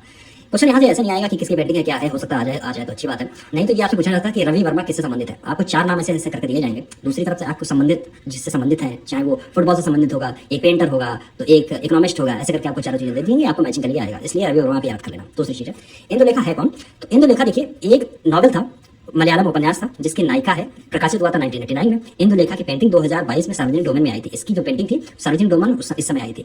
ये एक ऑयल पेंटिंग है जो 1892 इंदुलेखा को 1892 का एक पत्र पकड़े हुए इस पेंटिंग में दिखाया गया है, ठीक। बाकी कहानी बस। चलो महाराणा प्रताप की जयंती है 9 मई 2024, फिर 9 मई 2024 महाराणा प्रताप की जयंती का मनाई गई है। महाराणा प्रताप के बारे में आप बहुत सारी चीजें जानते हैं, वही हल्दी घाटी की लड़ाई, राजा मान सिंह के साथ में जो लड़ाई थी, सुप्रसिद्ध हल्दी घाटी का युद्ध 1576 वाला मेवाड़ में जो लड़ा गया था, ठीक है, उन सारी चीजों में सभी कहानी आपको पता है। इनकी जयंती मनाई गई। बाकी ये कहानी है, हिस्ट्री का एक पार्ट है, एक बार इसको देख लो, हिस्ट्री में भी फायदा मिलेगा, ठीक है। मैं पॉज कर लो, कोई दिक्कत नहीं है, मैं अगर ऐसे एक चीज करके बताऊंगा आपको तो इससे कोई फायदा नहीं है, राइट। इतनी चीजें तो आप पॉज करके एक बार देख सकते हैं, राइट। अगले पॉइंट पे मैं आता हूँ। मंगलुरु में शैल कला का पहला सर्च मिला। शैल कला क्या होती है, पत्थर के ऊपर मानव की याद करती, हाथ, पैर, आंख, कान, नाक और अन्य चीजें, वो अगर किसी पत्थर के ऊपर बनी है तो वो शैल कला के अंदर आएगी। दूसरी बात, कहाँ मिला है, तो कर्नाटक के उडुपी जिले में स्थित एक कॉलेज है, MSRS कॉलेज के प्राचीन इतिहास पुरातत्व सेवानिवृत्त एसोसिएट प्रोफेसर हैं टी मुरुगेशी। उन्होंने मंगलुरु शहर में शैल कला का पहला साक्ष्य पाया है, ठीक ठीक, शैलकला का मंगलुरु में। चलो कहाँ मिला है, तो बोलूर पन्ने कोडेटा बब्बू स्वामी मंदिर। Very difficult it is, really very difficult. Bolur पन्ने, ओ माय गॉड। चलो ठीक है, इसमें है क्या, शैलकला मानव पैरों के निशान की एक जोड़ी के रूप में है जो मंदिर के पास एक प्राकृतिक स्थल शिलालेख पर पाई गई है। बस इसमें इतना इंपॉर्टेंट है। रॉक पेंटिंग क्या होती है, सॉरी जो क्या मैं पढ़ रहा हूँ यार, ये शैलकला क्या होती है, ठीक है, रॉक आर्ट, ये यहाँ पे लिखी हुई है। ठीक, बस ये जो पच्चन है वो पहली या दूसरी शताब्दी ईस्वी में बनाए गए थे। वेरी इंपॉर्टेंट, इसको इंपॉर्टेंट लगा लेना, ठीक है, राइट।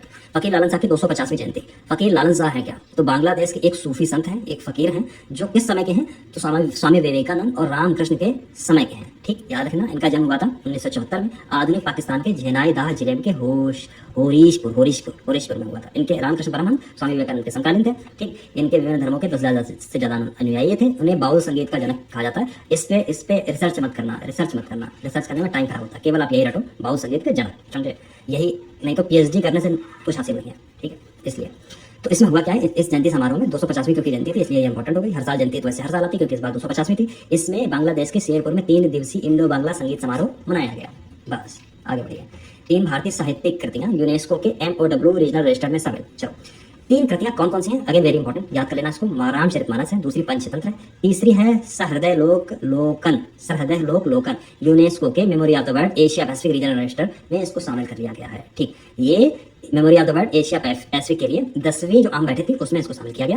मंगोलिया की राजधानी उलान बटोर में आयोजित की गई थी। बस रामचरितमानस के बारे में लिखा हुआ है, 16वीं शताब्दी में अवधी भाषा में लिखा गया ग्रंथ है। पंचतंत्र के बारे में कहा गया है, सबसे ज्यादा ऐसा कहा जाता है कि पंचतंत्र का सबसे ज्यादा बार किसी भाषाओं में अनुवाद हो चुका है। ठीक, एक दंत कथा है जो संस्कृत में लिखी गई थी। ठीक है, चलो विष्णु शर्मा इसके राइटर थे। अगला है सहृदय लोक लोकन, क्या है, धन्वालोक पर एक संस्कृत टिप्पणी है, मेमोरी ऑफ द वर्ल्ड के बारे में कुछ लिख के लिखी है। ठीक, यूनाइटेड नेशंस के यूनेस्को से संबंधित है, इसलिए थोड़ा सा इंपॉर्टेंट है।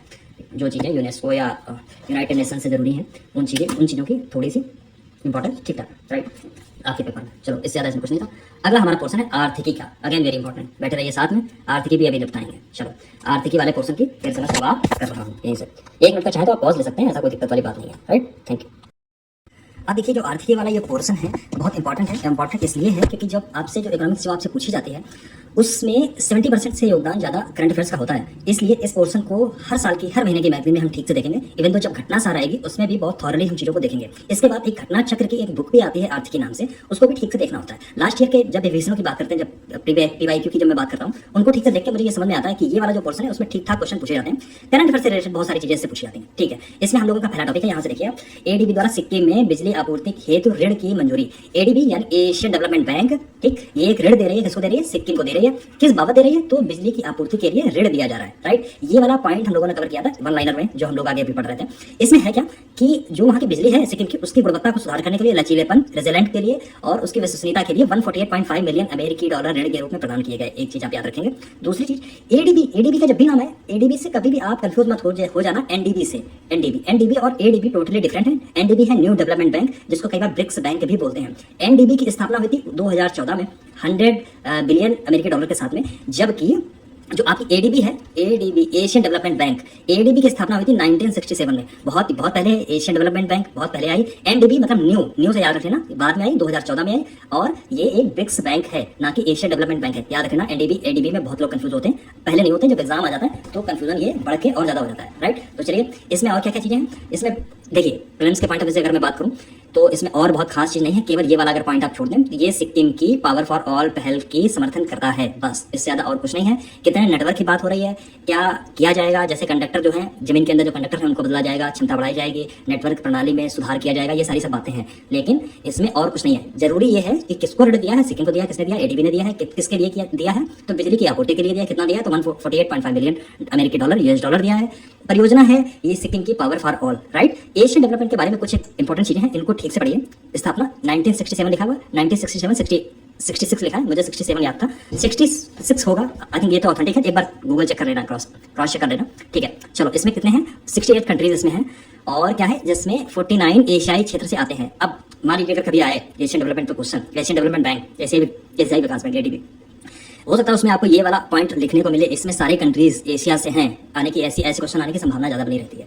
इसमें कभी मत लगा देना कि ये सारे एशिया से ही हैं, कुछ 49 एशिया से हैं, जबकि बचे हुए जो है वो आपके अदर एशिया कंटिनेंट से जितने अलग हैं वो उससे आते हैं। इसके वर्तमान अध्यक्ष कौन है? मासासुगु आसाकावा, जापान के हैं। फिलीपींस में इसका आपको हेडक्वार्टर देखने में मिलता है, मनीला में, राइट। देखिए वेरी इंपॉर्टेंट, बहुत इंपॉर्टेंट ये है, इसमें वेरी वेरी वेरी वेरी जितने बार वेरी लिखेंगे उतना फायदा होगा, ठीक। वेरी इंपॉर्टेंट मैं इसलिए बोल रहा हूँ क्योंकि ऐसा क्वेश्चन लगातार पूछा गया है, यूपीपीसीएस आरओ सब में पूछा गया, ठीक। तो इस बार है एक आर्थिक थिंक टैंक है, इसका नाम है GTRI यानी global trade research initiative.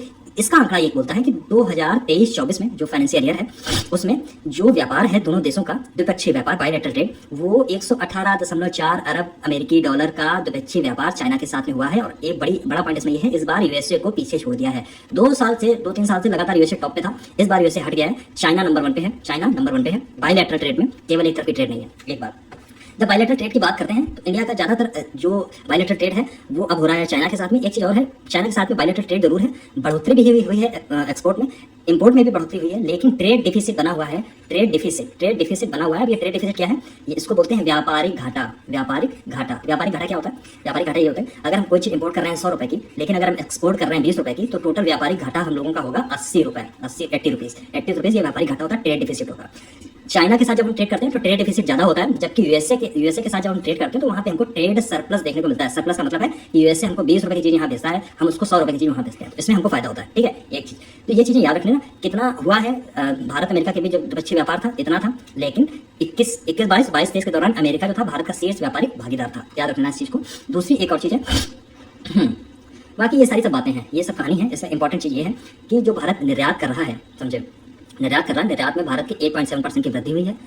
Total निर्यात कितना है? 16.67 अरब डॉलर, बिलियन डॉलर, जिसमें भारत के निर्यात में क्या है? लौह अयस्क है, सूती धागा है, कपड़े, हथकरघा, मसाले, फल सब्जियां, प्लास्टिक और एल्यूमिनियम जैसी वस्तुएं। जबकि जो हम इंपोर्ट करते हैं उसमें बढ़ोतरी हुई है 3.24% की, जो अब बढ़ के 101.7 अरब डॉलर हो गया है। मतलब इतने 101.7 बिलियन डॉलर हम कहाँ से इंपोर्ट कर रहे हैं, जबकि 16.67 बिलियन डॉलर हम एक्सपोर्ट कर रहे हैं। तो यानी व्यापारिक घाटा बहुत बड़ा है, ठीक। इससे भारत को घाटा होता है, फायदा नहीं होता है, समझे। बहुत फायदा तो ऑफकोर्स होगा क्योंकि हमें जरूरत है तो हम चीजें मंगा रहे हैं, लेकिन व्यापारिक घाटा है, जो ट्रेड डेफिसिट है, वो चाइना के साथ में बहुत ज्यादा है, राइट। चलो अब कुछ बातें हैं यहाँ पे ये लिखी गई है जो GTRI है उसके बारे में, ठीक है। इन सारी चीजों को आप देख लेना, कोई ऐसी खास चीज नहीं है। चलो आगे वाले पॉइंट पे आते हैं। भारत ने 2023-24 में रिकॉर्ड निर्यात दर्ज किया, मतलब एक्सपोर्ट जो था इंडिया का 2023 और 24 के अंदर इस समय टॉप पे है तो कितना है? तो आप यहाँ पे देखेंगे जो 2023-24 में एक्सपोर्ट है वो 778 बिलियन डॉलर के आसपास है। निर्यात है, रिकॉर्ड निर्यात है, सबसे ज्यादा है। लेकिन वहीं पे अब देखिए, जब कोई चीज एक्सपोर्ट होती है तो उसमें दो चीजें एक्सपोर्ट होती हैं। आइदर वो सर्विस होगी यानी जिसको सेवा बोलते हैं, सेवा। आइदर वो कोई एक प्रोडक्ट होगा, समझे, जिसको प्रोडक्ट एंड सर्विस, जिसको वस्तुएं बोलेंगे, राइट। इन चीजों में अब इसका अलग अलग है, जैसे कि यहाँ पे लिखा हुआ है सेवा निर्यात। कहाँ गया? सेवा निर्यात जो है वो इस बार है 341 बिलियन डॉलर का, जो बढ़ा है 325 से। और इसके बाद वस्तुगत निर्यात यानी वस्तुओं का निर्यात, प्रोडक्ट का निर्यात इतना हुआ करता था, जो इस बार इतना हो गया है 437.1 बिलियन डॉलर, राइट। इसमें इतनी चीजें जरूरी हैं, इससे ज्यादा सारी कहानी है, बहुत सारा डेटा है, याद करने की आवश्यकता नहीं है, ठीक। चलो आओ आगे आ जाओ, कुछ चीजें समझने वाली हैं, देख सकते हैं आप इसमें। मॉरिशस को 14,000 टन गैर बासमती सफेद चावल का निर्यात किया गया। बासमती चावल की कहानी बड़ी इंटरेस्टिंग है। बासमती चावल पे दुनिया में एक मोनोपोली है, इंडिया और पाकिस्तान की। अगर इंडिया पाकिस्तान में देखें तो इंडिया की मोनोपोली है। वेस्टर्न मार्केट के अंदर बासमती चावल इंडिया और पाकिस्तान दोनों निर्यात करते हैं। एक धोखा किया गया इंडिया के साथ में बहुत सालों पहले। बासमती चावल में एक अलग महक होती है, एक अलग टेस्ट होता है, अच्छा लगता है खाने में। इसलिए इसको पेटेंट कराने के लिए यूएस की एक कंपनी ने बासमती के अलग नाम से इसको पेटेंट कराने की कोशिश की। इंडिया और पाकिस्तान ने उसमें दोनों ने आपत्ति जाहिर की एक साथ, दोनों इस मुद्दे पे एक साथ थे, और बाद में वो जो पेटेंट था उसको कैंसिल कर दिया गया, राइट। इस बार इंडिया, मतलब बासमती चावल वेरी इंपॉर्टेंट है इंडिया पाकिस्तान दोनों के लिए। दुनिया में केवल इंडिया और पाकिस्तान, केवल यहीं पे आपको देखने को मिलता है, राइट। चलो अब है क्या, क्योंकि थोड़े जुलाई 2023 में एक घटना हुई जिसमें घरेलू कीमतों पर अंकुश लगाने के लिए, अगर मान लीजिए कोई चीज आप एक्सपोर्ट कर देंगे तो घर में जो चीजें हैं, घरेलू चीजें भारत के अंदर, वहां पे उसकी कमी हो जाएगी। जब कमी होगी तो उसका प्राइस अल्टीमेटली बढ़ेगा ही। इसलिए ये कीमतों पे कमी लगाने के लिए, क्योंकि देखिए 2023 में ये काम हुआ क्योंकि अब चुनाव भी आने वाला था, राइट, और बहुत सारे मुद्दे भी थे, ठीक। इसलिए इसको करने के लिए गैर बासमती चावल जो था उसके निर्यात पर प्रतिबंध लगाया गया था। लेकिन जो विदेश व्यापार निदेशालय है, यानी जो फॉरेन ट्रेड डायरेक्टरेट है, उसके अधिसूचना में कहा गया कि इस बार मॉरिशस को चावल निर्यात करने की अनुमति दे दी गई। चावल कितना निर्यात किया गया? 14,000 टन गैर बासमती है, याद रख लेना इसको, गैर बासमती है। चलो आगे आ जाओ। आगे आ जाओ। आईईएसए और फिक्की के बाद एक एमओयू साइन हुआ है, मेमोरेंडम ऑफ अंडरस्टैंडिंग साइन हुआ है, एक समझौता ज्ञापन जिसको बोलते हैं वो साइन हुआ है। किससे रिलेटेड है? तो सेमीकंडक्टर विनिर्माण से रिलेटेड है।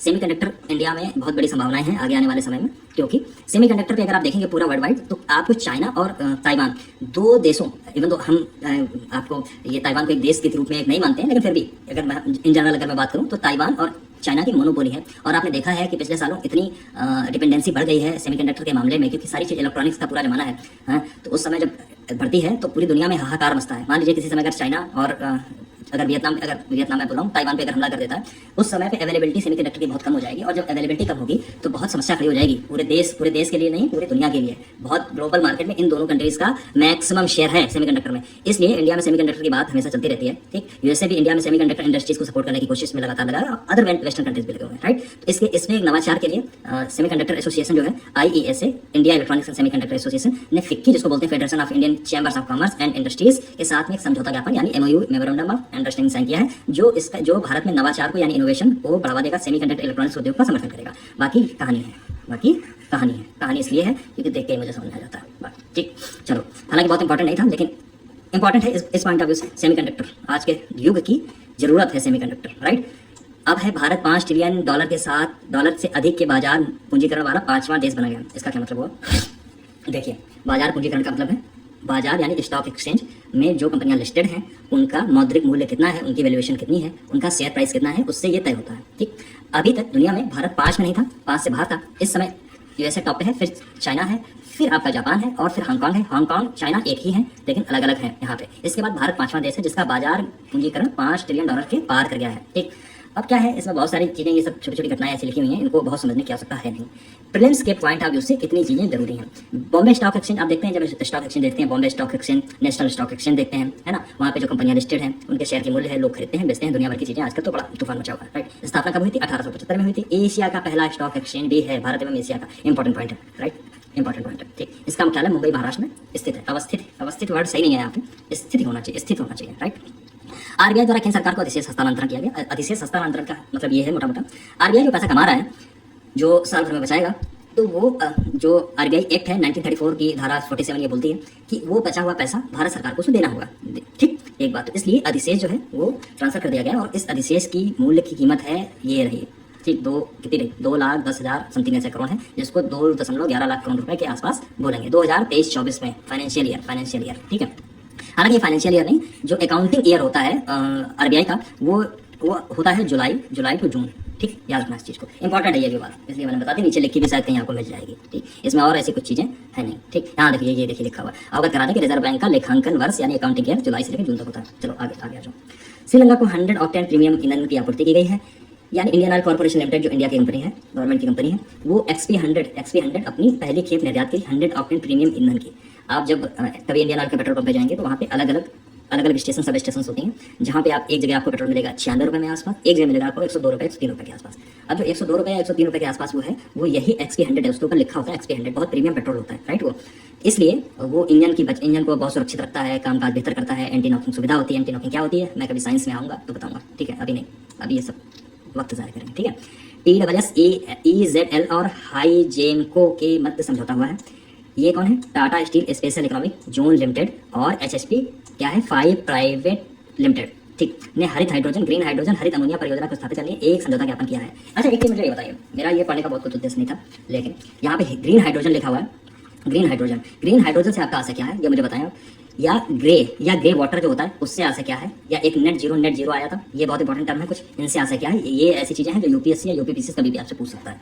ग्रीन हाइड्रोजन हरे कलर की हाइड्रोजन नहीं होती है। ग्रीन हाइड्रोजन का मतलब है ऐसी विधियों से हाइड्रोजन बनाई जाए जिसमें पर्यावरण का बिल्कुल भी नुकसान ना हो। ठीक, वो होती है ग्रीन हाइड्रोजन। ठीक, ऐसे इसी परिभाषा से हम ग्रीन अमोनिया भी समझ सकते हैं। ठीक, किनके बद्ध हुआ है समझौता ज्ञापन, तो TWS, EZL और हाईजेनको।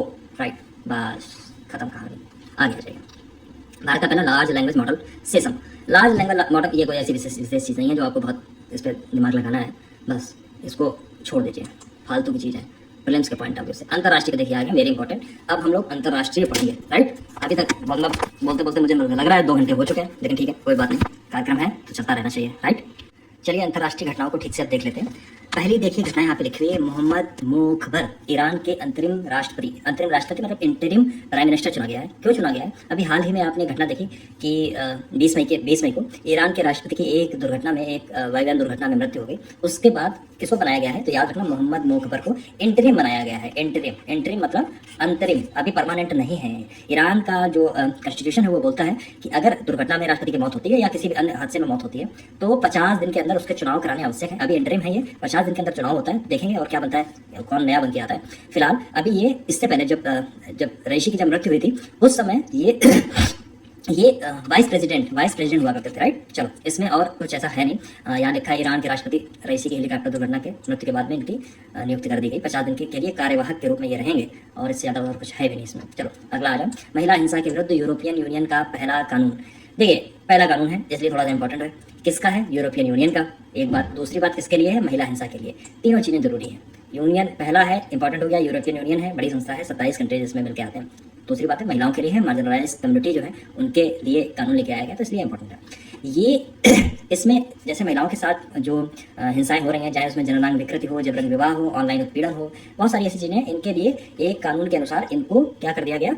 इनको अपराध घोषित कर दिया गया। अभी तक अब देखेंगे आप क्या अपराध घोषित किया, ऐसा नहीं। जहाँ वहाँ के जो कंट्रीज हैं वो पहले से ही अपराध घोषित कर चुके हैं, लेकिन ये यूरोपियन यूनियन का है, याद है? आप समझ रहे हैं ना इस डिफरेंस को, क्योंकि ये वो कंट्रीज की बात है, ये एक संघ की बात हो रही है, एक संगठन की बात हो रही है, राइट। इसमें 3 वर्ष के अंदर नियमों का पालन करने के लिए राष्ट्रीय कानून को शामिल करना आवश्यक है, ठीक। ये सारी चीजें इसमें लिखी गई हैं और इसमें कोई ऐसी खास बात, इससे ज़्यादा खास बात नहीं है। यूरोपियन यूनियन के बारे में कुछ चीज़ें और ज़्यादा आपको जाननी है। जैसे यूरोपियन यूनियन में 27 कंट्रीज हैं और ये दुनिया का सबसे अद्वितीय आर्थिक और राजनीतिक, इस बात पे फोकस करना, आर्थिक और राजनीतिक, ठीक, संघ है। ये किसी और काम के लिए नहीं है, इकोनॉमिक और पॉलिटिकल अफेयर्स के लिए ही ये बना हुआ है, ठीक। इसकी स्थापना हुई थी मॉस्ट्री संघ से, जो 1 नवंबर 1993 को लागू हुई, ठीक। इसका मुख्य लक्ष्य यूरोप में आर्थिक और राजनीतिक स्थिरता बढ़ाना है, ठीक।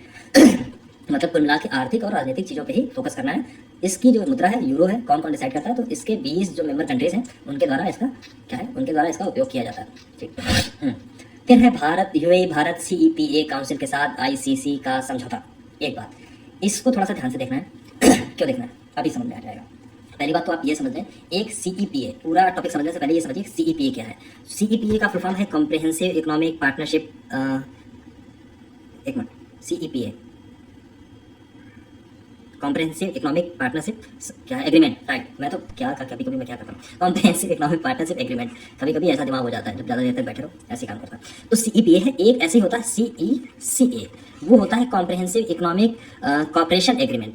जब कभी किसी देश के साथ में समझौता होगा, सेपा जो है ये बहुत सारे देशों के साथ में करता है, जैसे इंडिया कनाडा के साथ में भी ये कर चुका है, ठीक। और अब यूएई के साथ में भी ये किया है, अन्य कंट्रीज के साथ में भी ऐसी बातें अक्सर चला करते हैं, राइट। इससे पहले एक समझौता और होता है जिसको बोलते हैं सेसा, CECA comprehensive economic cooperation agreement. पहले ये किया जाता है, फिर उसके दूसरे चरण में CEPA आता है, ठीक। एक बात। दूसरी बात ये अब CEPA आप समझ गए, व्यापार भागीदारी बढ़ाने के लिए होता है। दूसरी बात है, इसमें लिखा है यूएई भारत CEPA काउंसिल, यानी यूएई इंडिया CEPA और काउंसिल UICC यहाँ पे लिखा हुआ है UICC और ICC यानी इंडियन चैम्बर्स ऑफ कॉमर्स जो भारत में, उसके बीच में एक समझौता ज्ञापन हुआ है। कुछ बातें उसमें निकल के आई हैं समझौता ज्ञापन में। वो क्या है? इंडिया की तरफ ICC को रिप्रेजेंट कर रहे थे उसके महानिदेशक राजीव सिंह, और UICC के महानिदेशक जो है, निदेशक हैं अहमद अल जलेबी कर लेना, इसको याद रह जाएगा, वैसे पूछा नहीं जाएगा ये, ठीक। इसमें समझौते में बात है कि दोनों देशों के मध्य जो बायलैटरल ट्रेड है उसको कैसे बढ़ाया जाए और उसमें दोनों देशों का फायदा हो, नीतियां कैसे बनाई जाए उनके अनुकूल, और यही सारी चीजें हैं। इन्हीं के आसपास बातें सारी घूम रही हैं, ठीक। इंपॉर्टेंट चीज क्या है जो यहाँ से हो सकता है आपसे पूछी जाए, वर्ष 2000, ये वाला इंपॉर्टेंट पॉइंट है, वर्ष 2024 में स्थापित UAE भारत CEPA परिषद, जिसको बोलते हैं UICC। आपसे हो सकता है पूछा जाए UICC क्या है, दूसरे कथन में लिखा हो, पहले कथन में लिखा होगा क्या है, दूसरे में लिखा होगा इसकी स्थापना सन 2023 में की गई थी, नहीं 2024 में की गई थी, याद रखना एक चीज, ठीक। ये आर्थिक निवेश और व्यापारिक संबंधों को बढ़ाने के लिए महत्वपूर्ण भूमिका निभा रहा है, ठीक। फिर कुछ डेटा दिया है, डेटा पढ़ लो, ठीक है, बहुत इंपॉर्टेंट नहीं है, कहीं यूज नहीं आएगा, एक चीज। दूसरी चीज है कि सेपा के बारे में कुछ चीज़ें लिखी हुई है, व्यापार आर्थिक भागीदारी समझौता, यानी कॉम्प्रिहेंसिव इकोनॉमिक पार्टनरशिप एग्रीमेंट, जो मुझे एग्रीमेंट याद नहीं आ रहा था, ये वही वाला एग्रीमेंट है, ठीक। दोनों के मध्य 2022 में साइन हुआ था, ठीक। चलो आगे आ जाओ। अगला हमारा पॉइंट है आंद्रेज प्लेकोविक, तीसरी बार क्रोएशिया के PM बने। अब ये बताइए 193 कंट्रीज के आसपास में हम लोगों को कितनी कंट्रीज के PM, कितनी कंट्रीज के CM, प्रेसिडेंट, क्या क्या पढ़ना है, बहुत सारी चीज़ें, सब चीज़ें याद नहीं रखनी है। ऐसे जो क्वेश्चन जब आए, अगर वो कंट्री बहुत इंपॉर्टेंट नहीं है, किसी बहुत चर्चा में नहीं रहा है, तो उसके केवल इसी नाम की हेडिंग को ही हमें रख के जाना है बस। याद रखना, क्रोएशिया वही है जो फुटबॉल में जिसने धमाल मचाया था। आद्रेंज प्लेकोविक, याद रखना, क्रोएशिया के प्राइम मिनिस्टर बने। इसको आप भूल से भी प्रेसिडेंट मत कर देना, बच्चे ऐसी गलती करते हैं, समझे। वहाँ पे एक ऑप्शन आपको प्रेसिडेंट लिखा हुआ हो सकता मिल जाए, ठीक। ये उनका तीसरा कार्यकाल है, 16 से प्रधानमंत्री के रूप में कार्यरत है, राइट। क्रोएशिया की सिचुएशन यहाँ पे लिखी हुई है, दक्षिण पूर्वी यूरोप यानी साउदर्न ईस्टर्न, ये वाला जो पार्ट है यहाँ पे आपको क्रोएशिया आपको देखने को मिलता है। बाल्कन में पानोलियन प्लेन और भूमध्य सागर के बीच बसा एक देश है बस। राजधानी इसकी यहाँ देखो, राजधानी देख लो, जाग्रेब है। ये 1 जुलाई 2023 को यूरोपियन यूनियन का सदस्य देश बना। इस समय आपको बताना है रिसेंट में कौन सा ऐसा देश है जो यूरोपियन यूनियन का सदस्य बना है, याद रखो। एक वेरी इंपॉर्टेंट, अब ये आया इंपॉर्टेंट, जो इंपॉर्टेंट मैं लिख रहा हूँ उसको याद रखना, वेरी वेरी वेरी वेरी 8 बार वेरी लिख लो, याद हो जाएगा। रॉटरडैम में हुआ है विश्व हाइड्रोजन सम्मेलन 2024। नीदरलैंड की राजधानी है रॉटरडैम, तो उसमें हुआ है ये सम्मेलन, वर्ल्ड हाइड्रोजन समिट, दुनिया की सबसे बड़ी समिट है। और इसको कंडक्ट कराया है सस्टेनेबल एनर्जी काउंसिल है, सस्टेनेबल एनर्जी, आप देखिए इसको बोल्ड कर दो, सस्टेनेबल एनर्जी काउंसिल, और नीदरलैंड सरकार द्वारा ये है। दुनिया का सबसे बड़ा हाइड्रोजन कार्यक्रम है। एक चीज हाइड्रोजन ईंधन बहुत जरूरी है क्योंकि इसमें कार्बन एमिशन होता ही नहीं है, ठीक। हाइड्रोजन जल जाती है, कुछ नहीं निकलता है, ठीक। इसलिए हाइड्रोजन बहुत जरूरी है। दूसरी बात है, समस्या ये है हाइड्रोजन के साथ में कि हाइड्रोजन बनाने में जो विधियां हैं उन विधियों में कार्बन का एमिशन होता है, राइट। तो जब ग्रीन हाइड्रोजन की जब कभी भी बात होती है तो उनमें उन विधियों की बात की जाती है जिसमें कार्बन एमिशन ना हो, ठीक है। चलो, इसमें और कुछ नहीं है, याद रखना। कहाँ हुआ रॉटरडैम, कहाँ हुआ रॉटरडैम, वेरी इंपॉर्टेंट है, आपके यहाँ रखा हुआ मिलेगा ये क्वेश्चन यूपीपीसीएस में रिव्यू ऑफिसर में। फिर है यूएई द्वारा 10 वर्षीय ब्लू रेजिडेंस वीजा का शुभारंभ किया गया। ऐसे आपसे ये क्वेश्चन सीधे अगर ऐसे पूछा जाएगा कि किस देश ने 10 वर्षीय ब्लू रेजिडेंट वीजा की घोषणा की है, 4 ऑप्शन आपको मिलेंगे, यूएसए, कनाडा, एक और कुछ मिल जाएगा, एक यूएई मिल जाएगा, एक और कुछ मिल जाएगा। ऐसे गोल्डन वीजा की भी बात हुई थी पिछली बार में, ऐसे यूएई वीजा की भी बात हो रही। जो लोग पर्यावरण बचाने के लिए बहुत ठीक ठाक अच्छा काम कर रहे हैं उनको यूएई की गवर्नमेंट वीजा देगी 10 साल के लिए, लॉन्ग टर्म का वीजा है, 10 साल ब्लू रेजिडेंट वीजा देगी। इसमें कुल इतनी सी बात है, इससे ज्यादा और कुछ नहीं है। ब्रिटिश अंटार्कटिका क्षेत्र में रूस द्वारा तेल व गैस की खोज। देखिए, अंटार्कटिका एक ऐसी जगह है जो अभी तक जहाँ पे लोग ठीक से रिसर्च वहाँ नहीं कर पाए हैं, पूरी तरीके से समझ नहीं पाए हैं। बहुत ज़्यादा बर्फ से ढकी हुई है, हजारों मीटर की जहाँ बर्फ है उसके नीचे क्या है वी डोंट नो, हमको सच में नहीं पता है वहाँ क्या है।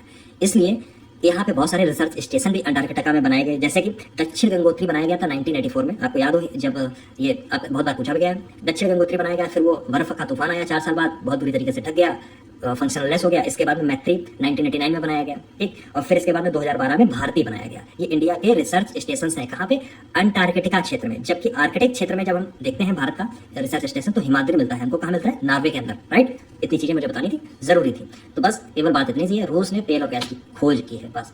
देखिए कुछ एक चीजें भी है। अंटार्कटिका वर्तमान में 1959 की अंटार्कटिका संधि के अधीन है, जिसके अनुसार क्षेत्र में सभी तेल निष्कर्षण विधियों पर रोक लगाई गई है। अगर ये नहीं लगाई गई होती तो अभी तक जितने भी पावरफुल कंट्रीज हैं, यूएसए हो गया, रशिया हो गया, चाइना हो गया, ये सब वहीं पहुंच चुके होते हैं, ठीक है। हमको भी तेल चाहिए, हमको भी तेल चाहिए, सब खोद के जाली बना देते हैं अंटार्कटिका को। वैसे भी एनवायरमेंट का इतना ज्यादा नाश कर रखा है, इतनी ज्यादा परेशानी खड़ी कर रखी है। अगर कुछ चीजें जरूरी हैं, ये हो रही है, अच्छी बात है। चलो आगे आओ।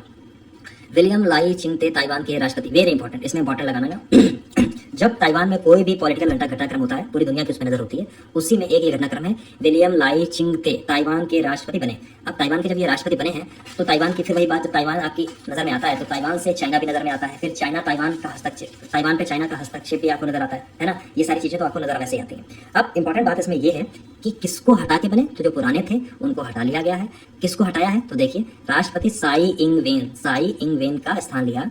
इससे पहले ये उपराष्ट्रपति हुआ करते थे, याद रखना कौन, विलियम लाई चिंगते। 7-8 बार नाम लो, विलियम लाई चिंगते याद हो जाएगा, क्योंकि इंगते पिंगते सिंगते पता नहीं क्या लिख के आएगा वहाँ पे, जिंगते आप हो जाएंगे थे वहाँ पे। समझ में आ रहा है मेरी बात, समझ में आ रही है? इसलिए मैं कह रहा हूँ 7-8 बार नाम लो, आप उससे फैमिलियर हो जाएंगे इस नाम से। विलियम साई, अरे क्या है यार, यहाँ पे साई लिखा है, यहाँ पे साई लिखा है, विलियम लाई साई, जो भी है इंग्लिश वाला पढ़ लेना, TSAI, William Sai Ing Wen ते, पता नहीं क्या है, चिंगतेन वेन, मर गए, कुछ हो गया, एक ही जैसे हैं सभी, हाँ ये लाई चिंगते, सॉरी ये लाई चिंगते हैं, जबकि है वो साई इंग वेन, सॉरी, ठीक है। तो याद रखना, इंपॉर्टेंट इसमें घटनाक्रम एक और भी है, इसमें 29 देशों के प्रतिनिधि शामिल हुए, जो पैसिफिक रीजन से हैं, मिडिल अमेरिका कॉन्टिनेंट है वहाँ से हैं, और इसी वेटिकन सिटी से आए हैं। 12 राजनयिक शामिल हुए।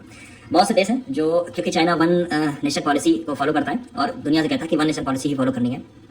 इंडिया भी रिकॉग्नाइज नहीं करता है ताइवान को, बहुत सारे अदर कंट्रीज हैं वो भी रिकॉग्नाइज नहीं करते हैं, ठीक है। इसलिए इतने लोग अगर आ जाएं तो ये अच्छी बात है, बड़ी बात है, अच्छी बात है। देखिए, अफ्रीका के भारत अमेरिका वार्ता का दूसरा दौर चालू हुआ। अफ्रीका बहुत पिछड़ा है, उसके लिए इंडिया और यूएसए क्या क्या कर सकते हैं, इसके लिए ये वार्ता हुई, इसमें इससे ज़्यादा कुछ नहीं है। राइट। इसलिए इसको पढ़ना नहीं है आपको। हो सकता है आपसे अगर पूछा जाएगा तो यही पूछा जाएगा कि इंडिया ने किस देश के साथ मिलकर अफ्रीका के जीर्णोद्धार के लिए वार्ताएं मई के महीने में की, हाल ही में किया, मई महीने नहीं लेकिन हाल ही में लिख किया था, राइट। इससे ज़्यादा और कुछ नहीं पढ़ना। अफ्रीकन यूनियन के बारे में कुछ जानकारी इकट्ठा कर लीजिए, देख लीजिए, यहीं पे लिख लीजिए, राइट। G20 के स्थायी सदस्य के रूप में भारत के हिस्सा G20 के शामिल करने के बाद अमेरिका भारत पहले ऐसी बात है। चलो ठीक है, चलो कोई बात नहीं, आगे वनों पर संयुक्त राष्ट्र फोरम UNFF का 19वां सत्र। अब देखिए, वनों पर संयुक्त राष्ट्र फोरम का 19वां सत्र है। कौन सा सत्र हुआ? 19वां हुआ। किस पे हुआ? वन पे हुआ। कहाँ हुआ? तो मध्य न्यूयॉर्क स्थित संयुक्त राष्ट्र मुख्यालय में आयोजित हुआ, ठीक। इसमें इंडिया ने भाग लिया है। इसको हेड किया था बुरुंडी के स्थायी प्रतिनिधि जेफरिन मनीरंगतंगांग, राइट, ऐसे कुछ नाम है। जेफरिन मनीर तांगा याद रखना, पीछे का जेफरिन याद रखना, जाफरान से, ठीक, याद आ जाएगा आपको, ठीक। इसमें है क्या? वनों के लक्ष्यों को, वैश्विक वन लक्ष्यों को प्राप्त करने के लिए 2030 सतत विकास की दिशा में प्रगति बढ़ाने पर यह केंद्रित की। अब कुछ एक बात बताइए, जो SDG गोल्स हैं उनका लक्ष्य क्या है? 2030 कितने हैं आपको पता है? 17 है।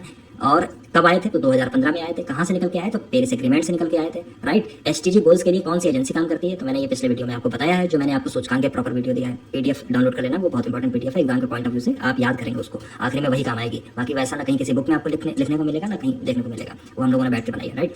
इसमें बस यही सारी बातें हैं। इस यात्रा के दौरान 15 वर्षों के वन संरक्षण सतत विकास के लिए महत्वपूर्ण रेखांकन किया गया, प्रगति को लेखांकन किया गया। इंडिया की अच्छी बात यह है कि इंडिया ने 2010 और 20 के मध्य औसत वार्षिक वन क्षेत्र में शुद्ध के मामले में तीसरे स्थान पे है। मतलब जो एवरेज वन बढ़ रहे हैं इंडिया में, उसके प्रगति के मामले में 10 सालों में इंडिया तीसरे स्थान पे है। अच्छा, एक सवाल आप मुझे और बताएं, इंडिया की भूमि पे, इंडिया के लैंड पे कितने % वन आच्छादित होने चाहिए? जो आपका फॉरेस्ट कवर एरिया है वो कितना होना चाहिए?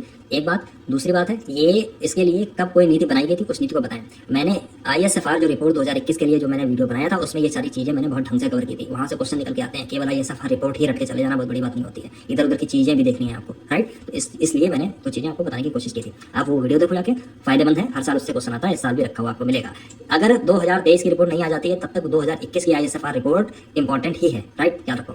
चलो कुछ बातों पे IAF जैसे एग्रीमेंट ऑन फॉरेस्ट के लक्ष्यों का समर्थन करता है। कौन समर्थन करता है? तो UNFF किसका निकाय है? तो संयुक्त राष्ट्र संघ की एक जो बॉडी है, संयुक्त राष्ट्र आर्थिक सामाजिक परिषद, जिसको बोलते हैं इकोसॉक, का एक निकाय है, ठीक। और कुछ नहीं है। इसकी स्थापना इतने में की गई थी, इसका ऑफिस है। आसियान भारत वस्तु व्यापार समझौते की समीक्षा बैठक। एक तरफ आसियान है, एक तरफ है इंडिया। आसियान टोटल 10 कंट्रीज हैं, एक तरफ है इंडिया अकेले। दोनों में वस्तु व्यापार समझौते के लिए समीक्षा बैठक की गई है, ठीक। अब इसमें और कुछ इंपॉर्टेंट नहीं है, ये पढ़ो, ठीक, ये पढ़ो बैठ के आसियान के बारे में। आसियान क्या है? स्थापना क्या हुई थी? इतनी तारीख को हुई थी। थाईलैंड की राजधानी बैंकॉक में हुई, इसलिए ये इससे निकल के आता है बैंकॉक घोषणा पत्र, उसी से आसियान फॉर्म हुआ। 10 कंट्रीज इस समय वर्तमान में है। राजधानी इंडोनेशिया के जकार्ता में आपको देखने को मिलेगी, और इसका मुख्य उद्देश्य दक्षिण पूर्वी एशियाई क्षेत्र में आर्थिक सहयोग एवं विकास को बढ़ाना। 46वीं अंटार्कटिका संधि परामर्श बैठक का आयोजन। देखिए अंटार्कटिका संधि परामर्श, भाई अंटार्कटिका जो मैंने कहानी बताई, आदि कहानी इसकी वही है। अब इसमें ये बैठक कहाँ हुई थी? पहले तो हुई 46वीं है। बैठक हुई कहाँ है? तो बैठक हुई है आई थिंक गोवा में। कहाँ है इस बैठक का आयोजन? पृथ्वी विज्ञान मंत्रालय, अर्थ साइंस मिनिस्ट्री ने किया। गोवा में राष्ट्रीय ध्रुवीय एवं महासागर अनुसंधान केंद्र NCPOR, ठीक, तथा अंटार्कटिका संधि सचिवालय द्वारा किया जा रहा है, राइट। मेरी आंखें दर्द करने लगी हैं, मैं आई थिंक 3 घंटे तो हो चुके हैं इसको देखते हुए, ठीक। अंटार्कटिका संधि जो है वो 1959 में वाशिंगटन DC में 12 देशों द्वारा इससे सिग्नेचर किए गए, और 1961 में ये लागू हो गई थी। एक चीज इंपॉर्टेंट है, ये वाला पॉइंट देख लेना। भारत 83 से अंटार्कटिका संधि पर एक सलाहकार सदस्य रहा है, मतलब प्रॉपर मेंबर नहीं है, सलाहकार सदस्य है। भारत का पहला अंटार्कटिका अनुसंधान केंद्र दक्षिण गंगोत्री 1983, कई जगह ये 1984 लिखा है, आप गूगल करेंगे पता करें क्या है। आई थिंक 83 होगा, क्योंकि इंदिरा गांधी ने कराया था। 84 में तो 83 होगा, 84 में तो इंदिरा गांधी की मृत्यु हो गई थी, और ये 88 और 89 आते आते ये जो दक्षिण गंगोत्री था ये 70 मीटर वर्ग की चादर से ढक गया था। इसके बाद ही आपको 2 और मिलते हैं, मैत्री और भारती। 2012 में, मैत्री 1989 में। और एक इंटरेस्टिंग बात इससे रिलेटेड ये है कि मैत्री और भारती दोनों पे डाक केंद्र भी इंडिया ने खोला है। उसको ऑपरेट करता है कौन? गोवा डाक का डिपार्टमेंट है, वो इसको करता है, ठीक। जॉन स्वाइन स्कॉटलैंड के 7वें प्रथम मंत्री, ठीक, 7वें प्रथम मंत्री। नाम याद कर लीजिए, कहाँ के बने? स्कॉटलैंड के बने, ये याद कर लीजिए, बस ज़्यादा दिमाग नहीं लगाना है। यूनाइटेड किंगडम क्या है इसमें देख लीजिए, 4 देश हैं, एक है इंग्लैंड, एक है स्कॉटलैंड, एक है वेल्स, और है उत्तरी आयरलैंड से मिलकर बना है, ठीक। इसमें ये मंत्री हैं प्रथम, 7वें प्रथम मंत्री, ठीक। ये चीज़ें देख लो, कोई ऐसी खास नहीं है। भारत भूटान के मध्य 5वीं संयुक्त सीमा शुल्क समूह की बैठक आयोजित कर दी गई है, राइट। अब इस बैठक में हुआ क्या है? कई मुद्दों पे बातचीत की गई है, जैसे कि सीमा शुल्क कितना कम होना चाहिए, कहाँ पे शुल्क मुक्त होना चाहिए, ठीक। बुनियादी ढांचा क्या है उस पर बात की गई है ना। इन सारी चीज़ों पे बात मतलब इन सारी चीज़ों पे इसकी बात सब की गई है। ठीक, आयात निर्यात में दोनों मामलों में भारत जो है भूटान का शीर्ष व्यापार भागीदार है। किसी और देश के साथ में इसकी अच्छी कनेक्टिविटी है नहीं। लैंड लॉक्ड एक कंट्री है जो कहीं से भी पानी से जुड़ा हुआ नहीं है दूसरे देश से, इसलिए डिपेंडेंसी बढ़ जाती है। दूसरी तरीके से जो चाइना है उसका एग्रेशन लगातार बना हुआ है। आपने डोकलाम वाला इशू देखा था, समझे, वहाँ पे इंडिया अगर ना अड़ गया होता तो बड़ी समस्या हो जाती भूटान के लिए। इसलिए डिपेंडेंसी भूटान की इंडिया के ऊपर है, ठीक ठाक है। ठीक, और बहुत अच्छा कंट्री है, बहुत शांत कंट्री है, दुनिया के बवाल से मुक्त है। ठीक, ये सारी चीज़ें। डीपीआई पर संयुक्त राष्ट्र का पहला अंतर्राष्ट्रीय सम्मेलन। डीपीआई पर संयुक्त राष्ट्र का पहला अंतर्राष्ट्रीय सम्मेलन। डीपीआई क्या है? डिजिटल पब्लिक इंफ्रास्ट्रक्चर पर संयुक्त राष्ट्र का पहला अंतर्राष्ट्रीय सम्मेलन है, इसलिए थोड़ा सा इंपॉर्टेंट है। पहला है, फिर किसका है? संयुक्त राष्ट्र का है, इसलिए इंपॉर्टेंट है। ठीक, अंतर्राष्ट्रीय है इसलिए इंपॉर्टेंट है। इसको थोड़ा ठीक से देख लो, ठीक है। कुल मिलाकर इसमें बात ये की गई है, न्यूयॉर्क में, मध्य अमेरिका के न्यूयॉर्क में सिटीजन स्टैंड, ये नाम लिखा हुआ, नागरिकों के लिए परिवर्तनकारी प्रौद्योगिकी नामक विषय पर पहला अंतर्राष्ट्रीय सम्मेलन आयोजित किया गया। यह सम्मेलन Indian software product industries round table, iSPIRT के बारे में अलग से पढ़ लेना इंपॉर्टेंट है। मैं यहीं पे लिख देता हूँ, आई स्प्रिंट वेरी इंपॉर्टेंट है। यहाँ पे ये जो जगह बनी है, जब आप बुक लेंगे कुछ कॉपी रखेंगे वहाँ पे आई स्प्रिंट के बारे में ऐसे ऐसे लिख लेना, आपसे पूछा जा सकता है कभी भी ये पेपर में। ये मेरा गेस वर्क है, मैं जो गेस करता हूँ वो कई बार बहुत अच्छी तरीके से ठीक हो जाता है। ठीक, तो सहयोग से संयुक्त राष्ट्र के भारत में स्थायी मिशन तथा इलेक्ट्रॉनिक यानी मैती की बात की गई है, इलेक्ट्रॉनिक और सूचना प्रौद्योगिकी मंत्रालय, ministry of electronic and information technology द्वारा आयोजित किया गया। ठीक, बस आयोजन जो है ये संयुक्त राष्ट्र के पहले अंतर्राष्ट्रीय सम्मेलन परिवर्तनकारी दुनिया की बातें इसमें लिखी गई हैं। याद कुल मिला के मोटा मर्म इसका ये निकल के आता है, गोला बना देता हूँ कि डीपीआई जो है, डीपीआई है डिजिटल पब्लिक इंफ्रास्ट्रक्चर। इस पर संयुक्त राष्ट्र का पहला अंतर्राष्ट्रीय सम्मेलन हुआ। कहाँ हुआ? तो न्यूयॉर्क में हुआ। बस ये और दो चीज़ें जो ये बताई हमने, आई स्प्रिंट देख लेना है, इसके सहयोग से बनाया जा रहा है, समझे। तो मैती यानी ministry of electronic and information technology, Bharat और अगला है भारत और नेपाल के लेखा परीक्षा संस्थानों के मध्य समझौता हुआ है। ठीक, लेखा परीक्षा संस्थान कौन से होते हैं? लेखा परीक्षा किसको बोलते हैं? ठीक, लेखा परीक्षा मतलब ऑडिट, हिंदी में अगर लिख देते हैं तो बड़ी दिक्कत हो जाती है। ऑडिट की यहाँ पे बात की गई है। भारत और नेपाल के बीच सर्वोच्च लेखा परीक्षा संस्थानों SAI के बीच एक सहयोग विशेषज्ञता आदान प्रदान करने के लिए एक समझौता ज्ञापन यानी मेमोरेंडम ऑफ अंडरस्टैंडिंग साइन किया गया। भारत के नियंत्रक महालेखा परीक्षक जो कैग हैं भारत के गिरीश मुर्मू, अभी हाल ही में बनाए गए, और नेपाल के महालेखा परीक्षक तोयम राय ने इस समझौते पर हस्ताक्षर किए। ठीक, कैग भारत में एक बहुत इंपॉर्टेंट है। कैग को बहुत सारी पावर है, ऑडिटिंग करता है। पिछले साल एक गंदा क्वेश्चन पूछा गया था, ऑडिटिंग कब कैसे अलग कर दी गई थी 1976 में। ये सब सारी चीज़ें उसकी थोड़ी सी बात थी। ठीक, उससे रिलेटेड क्वेश्चन था, अच्छा क्वेश्चन था ये, प्रीलिम्स से आपसे पूछा था। तो याद रखना कि कैग कैसे काम करता है कि ऑडिट करता है, अलग अलग विभागों का ऑडिट करता है, अलग अलग सरकारों का यानी स्टेट गवर्नमेंट का ऑडिट करता है, स्टेट गवर्नमेंट के विभागों का भी ऑडिट करता है, और उस पर अपनी रिपोर्ट देता है। रिपोर्ट किसको देता है? तो गवर्नमेंट को नहीं देता है, रिपोर्ट देता है प्राइम मिनिस्टर ऑफ इंडिया को। याद रखना, किसी और को रिपोर्ट नहीं देगा। इवन दो जो रिपोर्ट होती है वो उस पर अपनी क्रिटिक्स भी जारी करता है। राइट, चलो अगला हमारा टॉपिक है विज्ञान और प्रौद्योगिकी। देखिए बहुत लंबा हो गया है, मेरा मुंह थक गया है बोलते बोलते, मुझे लग रहा है 3-4 घंटे हो रहे हैं, इसलिए मैं इसको अभी यहीं रोक रहा हूँ। कल मैं कोशिश करूंगा, कल क्योंकि आधी से ज़्यादा ही हो चुकी है, एक वीडियो मैं और रिकॉर्ड करूंगा, पूरी खत्म हो जाएगी। इसमें आपके सामने हुआ यह है कि पूरे महीने की करंट अफेयर्स है, आपको 2 वीडियो में। मेरा उद्देश्य ये था कि मैं एक वीडियो में, अगर मैं धीरे धीरे उड़ा के चलता तो मैं एक वीडियो में उड़ा सकता था, लेकिन मैं उड़ाऊंगा नहीं। आधी इसलिए हो गई क्योंकि पीछे के 25 से 30 पन्ने जो हैं वो या फिर वो वन लाइनर है, या कोई पुराना पेपर आया है एनडीए का उसको सॉल्व करके उन्होंने दे दिया है, या कुछ ऐसी फालतू की चीज़ें हैं। फालतू की तो नहीं मैं बोलूँगा, लेकिन कुछ ऐसी वन लाइनर चीज़ें हैं जिनको पढ़ना बहुत जरूरी है, वहाँ से क्वेश्चन बहुत सारे आते हैं, लेकिन वो आप स्वयं पढ़ सकते हैं। राइट, कोशिश करेंगे, अगर टाइम मिला तो मैं वो भी कर दूंगा। वैसे जो समझाने वाला पोर्शन था उसको मैंने आधे से ज़्यादा 50% से ज़्यादा मैंने निपटा चुका हूँ। ये पेज नंबर कौन सा है? पेज नंबर 19वां है। आपको लगेगा 19वें में कैसे निपटा? जब आप पेज खोलेंगे 40 तक, तो 40 पे ही कहानी खत्म हो जाती है, 40 से वन लाइनर चालू हो जाते हैं 38। राइट, इसलिए एक वीडियो मुझे और लगेगा इसमें बनाने में, मैं पूरी चीज़ें खत्म कर दूंगा। दूसरी चीज़, अगर आप देख रहे हैं तो चैनल को प्लीज सब्सक्राइब कर लो, अपनी राय आप जरूर दीजिए। देखिए राय बहुत महत्वपूर्ण है, मैं हमेशा कहता हूँ वीडियो लाइक ना करना, डिसलाइक करना एक अलग फैक्टर है। अच्छी बात है, आप लाइक करते हैं, मुझसे भी खुशी होती है, बट अगर आप कोई अपनी राय देते हैं लिख के, कुछ बताते हैं, तो वो दिल से उसके लिए अच्छा लगता है, और जो मेहनत होती है मुझे लगता है कि शायद ऐसी मेहनत सफल हो रही है। ये मैं वीडियो एक बार देख लेता हूँ, मुझे अगर इस पर जितना रिस्पांस मिलेगा मैं वैसी कोशिश करूंगा अगला वीडियो बनाने के लिए। ये तो अभी चल रही है जुलाई की, जो अगस्त की आएगी। अगर इस पर मुझे रिस्पांस अच्छा मिला तो मैं अगस्त की पूरी कराऊंगा। इसके बाद में पूरी, जब तक आपका एग्जाम आ जाएगा नवंबर दिसंबर तक, मैं सारी कराता रहूंगा रिव्यू ऑफिसर तक। राइट, एक एक करके। फिर इसकी एक जो PDF है वो भी मैं अलग से बना रहा हूँ, शॉर्ट नोट्स 15-20 पन्ने में वो खत्म हो जाएगा। एक बार आपको एग्जाम से पहले देखना होगा, बस काम खत्म। दूसरी चीज़ें कि घटना साल जो आने वाली होगी, घटना साल को पूरा खत्म करेंगे। टारगेट ये है कि अगर 39, 38, 37, 35 जितने भी क्वेश्चन आते हैं पूरे के पूरे आप लगा के आए, जो यहाँ से जाए। और पिछली बार ऐसा हुआ है 38 क्वेश्चन में बच्चे ऐसे थे जो 35, 37 क्वेश्चन ठीक करके आए थे, फर्जी नहीं ठीक करके आए थे, और जो 2 क्वेश्चन उन्होंने नहीं किए थे वो क्वेश्चन उन्होंने छोड़ दिए थे, अटेम्प्ट नहीं किए थे, क्योंकि वो इतने ज़्यादा उनको कंफ्यूजन लग रहे थे नहीं, क्योंकि कई बार क्या होता है डेटा बहुत ज़्यादा हो जाता है आपके दिमाग में। इसलिए मेरी कोशिश है, कोशिश मेरी सफल बने रहने के लिए। हाँ, और